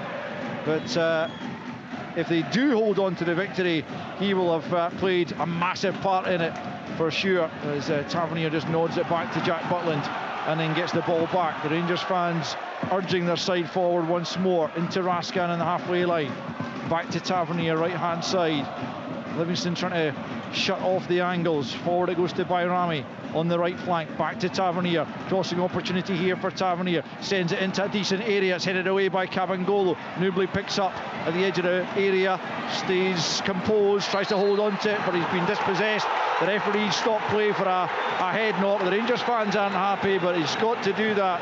The referee, by the protocols, if there's a head knock and there's 2 players down, well, Prior's down, and there's a defender down holding his head, he has absolutely no choice. It will be a drop ball in Rangers' favour when it restarts, or at least it should be, but it's attention required as Livingston try to hold on for a precious 3 points, and Rangers equally looking to earn a point for themselves, which might prove to be a good point, but certainly they would have come here looking for all 3. Still one apiece at Celtic Park, but Celtic down to 10 men with Trusty ordered off. The referee is going to restart the game here and give it back to Rangers. It's going to be Romans who'll pick up about 25 yards from the Livingston goal. Can Rangers find an equaliser? It's Mikey Moore here, plays it square to Tavernier. Can he take the shot on? Brilliantly charged down there by Silla. Breaks out to the right hand side for Bayrami. Comes back into the area. Good defending from Ryan McGowan. Livingston will pick up here through Cammy Kerr. Gets them up the park a little bit. Closed down by Raskan. Helps it on. Pittman's made the run. Tavernier's back with him. Tavernier's going to get there just ahead of Pittman. He's dragged to the ground. Rangers free kick just outside their own penalty area. Quickly taken. Rangers are in a hurry. They've got just under 5 to play. The ball was moving, says the referee. The free kick will have to be taken again, and it is. There'll be a bit of time added on at the end, so Rangers probably get just a bit more than 5 to at least find an equaliser. Here's Asgar now. Midway inside the Livy half, back to Raskan, now Tavernier. Tavernier out to Bayrami once more, right-hand side. Into Tavernier again, about 35 yards from goal. Plays it square here to Romans. Romans to Mikey Moore. Can Rangers find a leveller? It's Moore. Can he find the space to shoot? Comes back to Raskan, who's gone for goal, but it's straight at Jerome Prior, who'll go down and take as long as he possibly can to release this one. And it's still Livingston 2, Rangers 1, with 3.5 to play in the 90. Livingston trying to come forward. Bayrami though just gets in the way of the pass that was intended for May, knocks it out of play over on the far side. Livingston again not in a hurry. You can totally understand their thinking. The referee stopping them taking the throw in from the wrong place, so that probably plays into their hands as Fatty eventually takes it down the left. Newbley can only nod it out of play. It'll be a Rangers throw in now midway inside their own half, taken by Tavernier for Fernandez. Marvin Bartley trying to ensure his team stay disciplined, stay in their shape as they look to see this result out.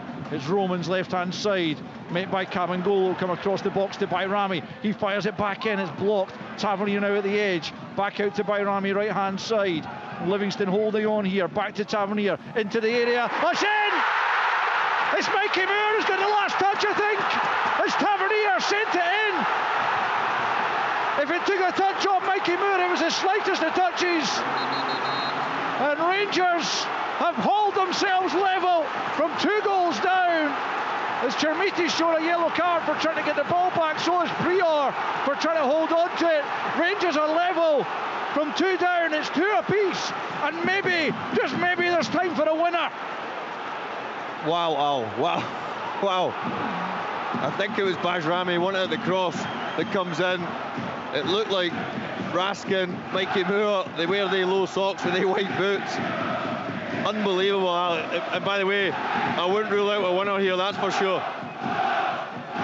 Well, what a game this has been. What a season it's been, and this just really typifies that.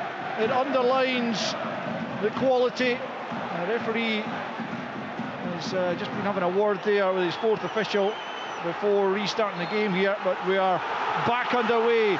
We've got 90 seconds left in the 90 minutes. There will be a bit of added on time. It's Livingston 2, Rangers 2. Livingston led by 2-0. They were reduced to 10 men, and Rangers have managed now to claw both goals back, but Newbley goes down and earns his side a free kick in a good area. And when I said maybe there'll be a winner, maybe there'll be a winner for Livingston. Yeah, I wouldn't rule that out either, to be honest. Brilliant play for Newbley. Just a wee slide down the side for Cammy Kerr. It just shows you they're going to put it in the box, and rightly so. I don't think a point, albeit a point before the game, I'm no doubt that Marvin would have been delighted with that, but when you find yourselves 2-0 up, albeit down to 10 men, this could be a valuable 3 points if Livingston can nick something. Stevie May from the right-hand side is a couple of yards in from the touchline. Can Livingston increase the drama here in the dying moments? It's a good ball in, it's headed out towards the edge of the box, comes to Fatty. Can he get the shot off? He can! That did not miss by much. Oh, that was close. As Rangers try and get the game restarted as quickly as possible. 2-2 it stands, 1 each at Celtic Park between Celtic and Hibs. Oh, it's 2-1 Hibs actually, as Bayrami feeds it forward. Cammy Kerr gets his head to it. Pittman helps it on. Stevie May now, beaten to it by Bayrami. Silla though picks up possession, but he's lost it to Raskan. Can Rangers find a late winner? Poor ball from Raskan. McGowan knocks it back to his goalkeeper. We're just waiting on the 4th official's board to see how long will be added on. What's that, 5? 9 minutes! Where on earth have they got 9 minutes from?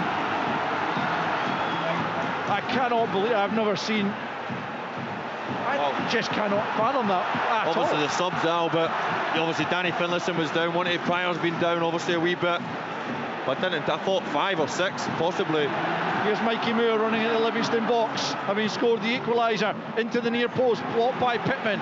Moore sends it to the back post this time, half cleared by Fatty to Tavernier. Rangers have got time now. Can they manufacture a winner? Bayrami into the box. Fernandez can't get there. In fact, he's fouled his man, and Livingston will have a free kick at the edge of the 6-yard box. Well, 9 minutes of injury time. I mean, I honestly cannot believe that. I know we've seen a lot added on in recent times, but well, we'll see if either side can make anything of it. But you imagine certainly that number when it went up would have been a sight for sore eyes in terms of the Rangers supporters, the players.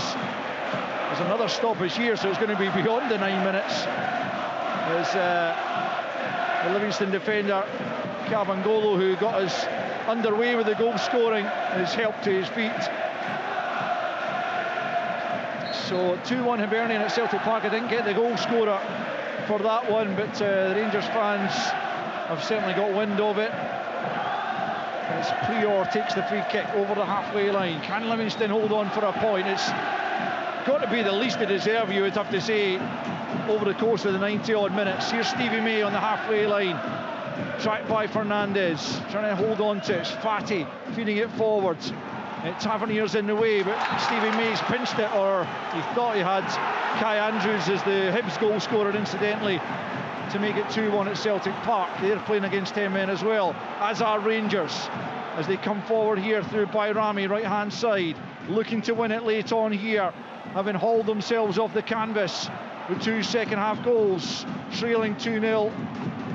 But Moore now trying to weave his way between a couple of players, but Newbley was having none of it, and he'll try and bring it forward. Moves away from Moore down the right-hand side.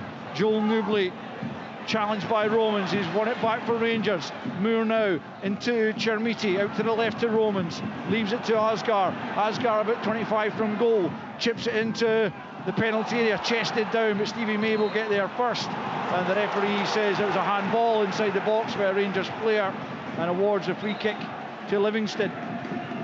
Such drama here at Armand Vale, such drama over the course of the season in this superb Premiership campaign that we've had.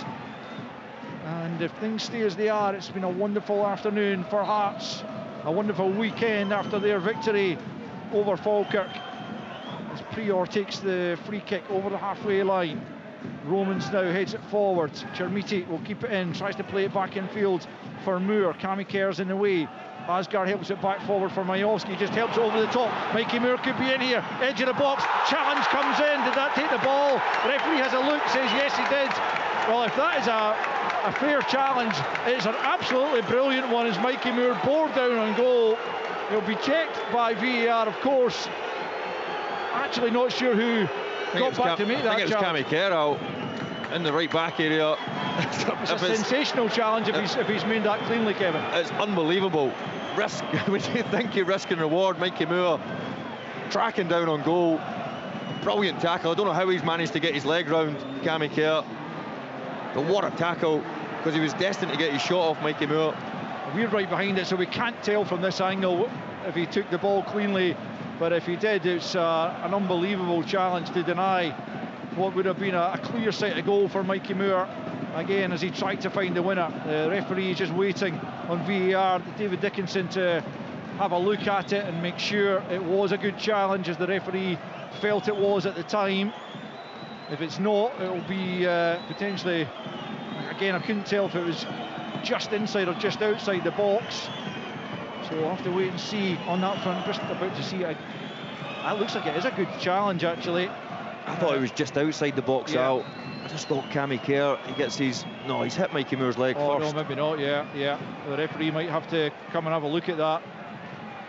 I don't think it'll be a penalty. I think it's outside the box, but you can just see the contact on Mikey Moore's left leg with Cammy's bleeding leg to make the tackle. I think this will be overturned out, and it will be at least a free kick. I don't know what consequences Cammy Kerr will face.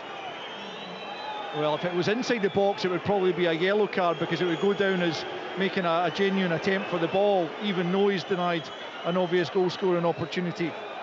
Oh, it's so close to the edge of the box, and it's so difficult to tell.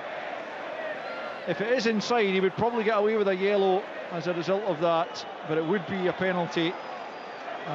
Clearly, if it's outside the box, it might well go down as denying an obvious goal-scoring opportunity, and it would be another red. But the delay goes on as David Dickinson continues to check it. We're getting a couple of angles here. It's almost impossible to tell. It's actually, I can't 100% tell if he gets the ball first or not. So that's probably also taking a time for the officials to decide. It was the angle that we seen initially, obviously on the screen next to us. It was the one for behind the goal looking forward, and you can see Cammy Kerr's leg, his left foot, leading with his left foot, hits Mikey Moore's left leg, almost somewhere in the middle of his shin, just on the side of his calf. And I would suggest that if he hit him first. Oh, it's play on. Oh, wow. Well, so goodness knows how long we've got left to play, because there have been so many delays within stoppage time. But here come Rangers again. It's Bayrami right hand side, up against Stevie May, gets to the byline, back into the box, headed away by a Livingston defender. Tavernier picks up, slips, but still has possession. Just rolls it back to Raskan, who's the last player back for Rangers. Tavernier once more sends it into a decent area. Kamangolo gets his head to it. Chermiti battling away, and he's fouled his man, and it's going to be a Livingston free kick inside the area.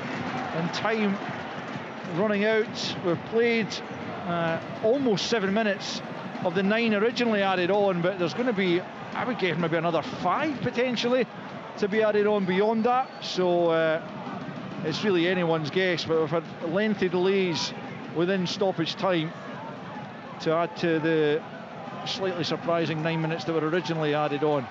You surprised though that wasn't, ended up just being a play on effectively? It was only that angle, Alan. Obviously when it gets slowed down, listen, I thought it was an unbelievable tackle for Cammy Kerr initially. The Livingston players never looked in any sort of animosity, thinking it was going to be a penalty. I was looking at the Livingston bench, they never looked like there was any animosity either. They've obviously got the screens in front of them. It was just that angle that I thought Cammy Kerr, he hit Mikey Moore's leg before he obviously got a touch on the ball, but sometimes luck favours the brave, but certainly one that the Rangers will feel aggrieved by when they look back. It'll be interesting to hear Mikey Stewart's take on that one, Al.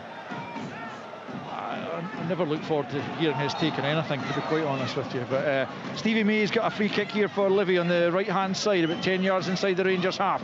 Arrows it into the box. Livingston looking for a late winner themselves. Tavernier heads half clear. Silla will pick up left hand side. 2-2 it stands deep in stoppage time as Majowski keeps it from going behind for a corner, but Silla's picked up for Livy. Wilson beaten to it there by Naderi, and Rangers will have a free kick deep in their own half. They need to get it moving, and they have done. It's Tavernier short to Raskan. Raskan coming forward over the halfway line.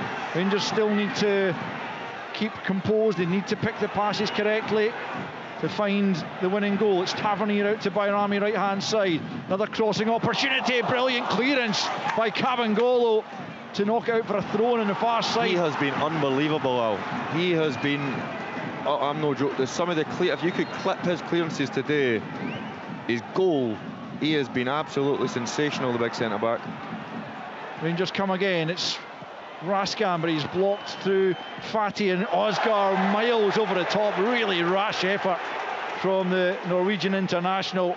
We've played the 9 minutes of stoppage time originally allotted. Marvin Bartley's asking the question, but clearly there's got to be further time added on for the VAR check and the injury to, I think, Finlayson it was, who was down for a spell in stoppage time. As Livingston have got themselves a goal kick here, which Frior is not in a rush to take. Eventually he does so up towards the halfway line. Nubly's the target. It's finished at Celtic Park. It's finished Celtic 1, Hibernian 2. Nubly's done brilliantly. He's got his side a throw in here, right in front of Marvin Bartley's dugout. Welcome to listeners who have been tuned into that Celtic Hibernian game. It's Livingston 2, Rangers 2 in a quite remarkable game here. We are miles into stoppage time. We've played 10 minutes of it, and there's still a few minutes to play, I would imagine, because of a VAR check that lasted a few minutes just a couple of moments ago. It didn't lead to anything in the end, as Rangers wondered whether they might have a penalty or whether there might be a red card for Cammy Kerr. In the end it was neither. Rangers have come from 2 goals down in this game to be level at 2 apiece. They need a third though to take all 3 points clearly, as Mikey Moore plays it square to Romans. Now it's Osgaard at the angle of the box left hand side, plays it square to Raskan. Raskan to Bayrami on the right angle of the box. Still Livingston trying to hold firm. Bayrami back to Raskan.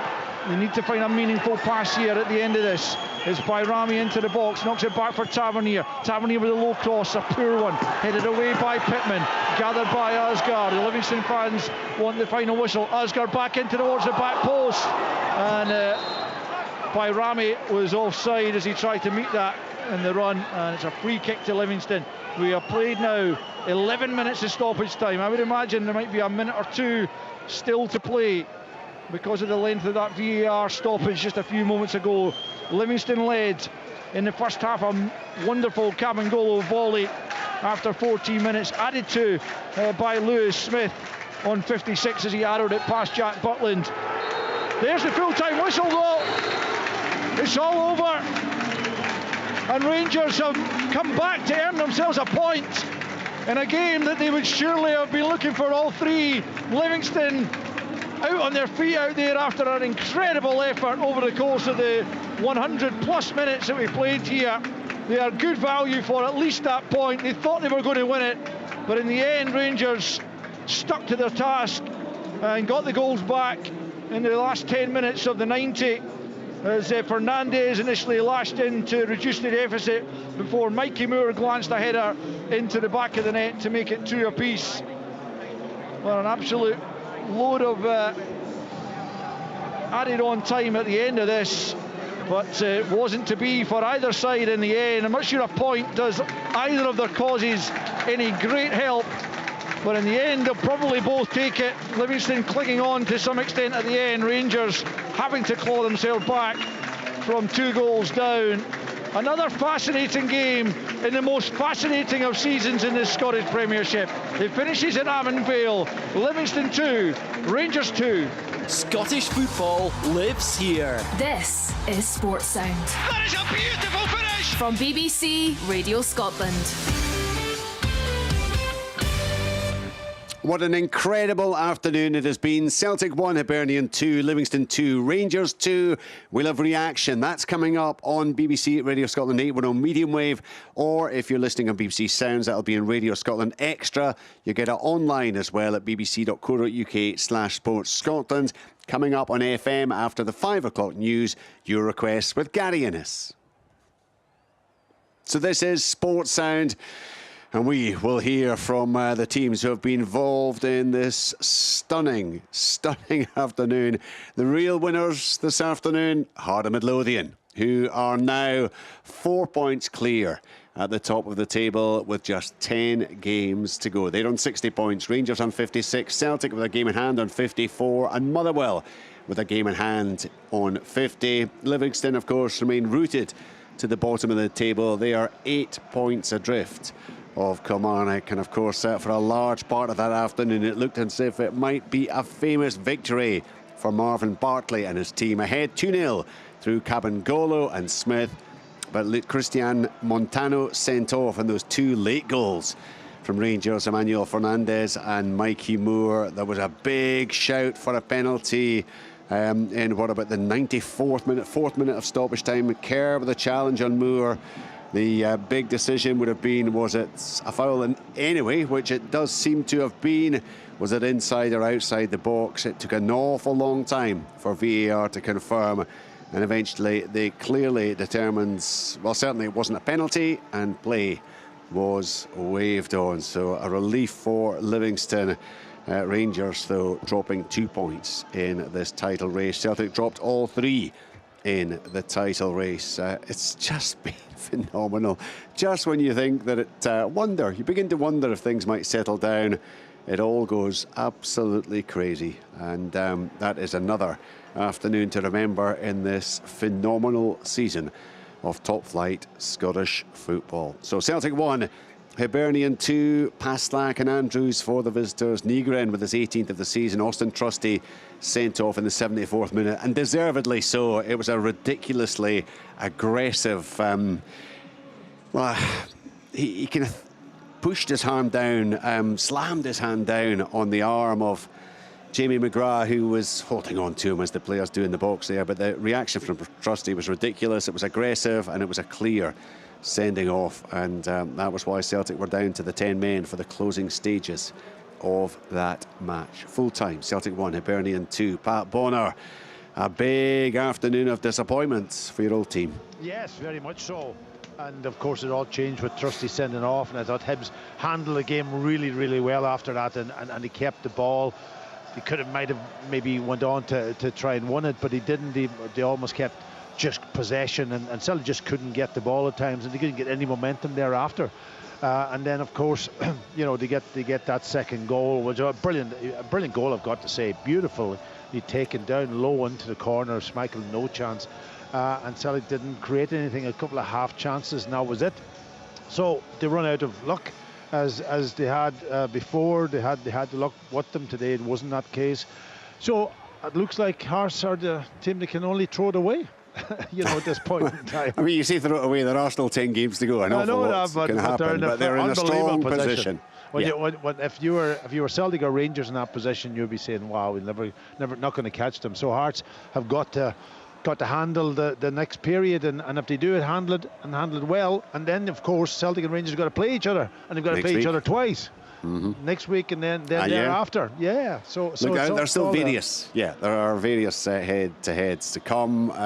And Mikey's been saying all along, ooh, Motherwell still involved there. And well, they win their game. If they win their game in hand, they go 3 points behind Rangers. Yeah.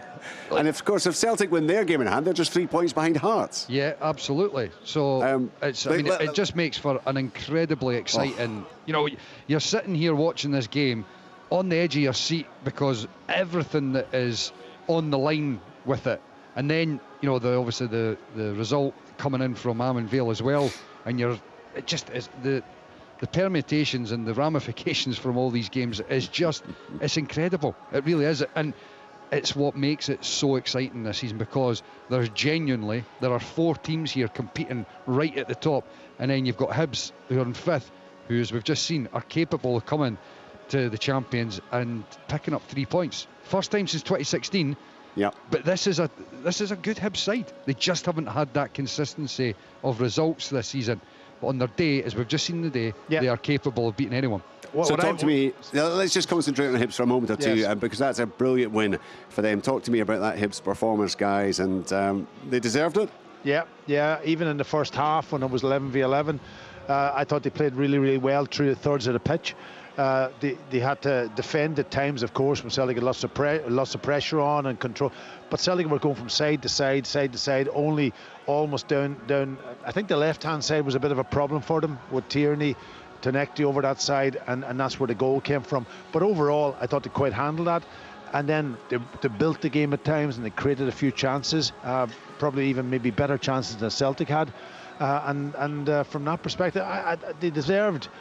And of course, you know, I liked when they actually went, because some teams, when another player sent off from the opposition, you almost struggle to be in the game. But he handled it really, really well. You could see David Gray, he was out on the edge of the pitch, and he was telling them to open up and pass it, and the movement was really, really good. So I think they managed the game today superbly well, and probably deserved it in the end up. You know, when you look at Hibs after the sending off, as I said, they changed the system. They got Jamie McGrath out on the left hand side, but not as a wing back, he was higher up. Iredale likewise was playing left back, and you look at the goal, they're bombing forward, the two of them down that left hand side. So there was a desire and a will to go and get the victory. It wasn't a case of, well, not a great record at Celtic Park, it's 1-1, they're down to 10 men, we'll just take the draw. No, there was a real hunger and an appetite to go and get the 3 points, and the goal that they score is a top class goal. You know, not just the finish, but the whole build up there, as I said, you know, from one side out the other. Iredale from left back, bombing forward up and supporting McGrath. Good ball into the box, lovely weighted layoff, and a great finish. But just touching on what Packy was saying about the attack from Celtic, and I think Liam mentioned it there. At one point, there was only 2 shots on target from Celtic, and there was a lot of good play, but there is, without question, there's a lack of cutting edge in the Celtic team. If you think back over even just the recent past, the edge that they have in that front line, and they don't have it just now. The greatest, of respect to Yang, who has done pretty well, but he's not the same level as a Jota or a Maeda on the top of his game. Or even Nicholas Kuhn last season. As much as I wasn't a massive fan of him, he was capable of big moments for Celtic, and they haven't replaced that, and that could well prove their undoing. And I'm also, and Packy mentioned it just when the sub was happening. What's happened to Adamu? You're thinking to yourself, they need a goal, and they've put Maeda, who we all know is nowhere near the levels he was before. So what's up with Adamu? Yeah, you know, and Vuka's not involved. I mean, I don't know whether he's injured or not. He must be injured. He should be involved if they've taken him here to make an impact, because that's what Martin talked about, bringing players in to make an impact and help out with the squad. And he's not even on the bench, and he hasn't been on the bench for a while, so he must be injured. But you know, to go and play Maeda through the middle, and I'm no disrespect, that's not his position. For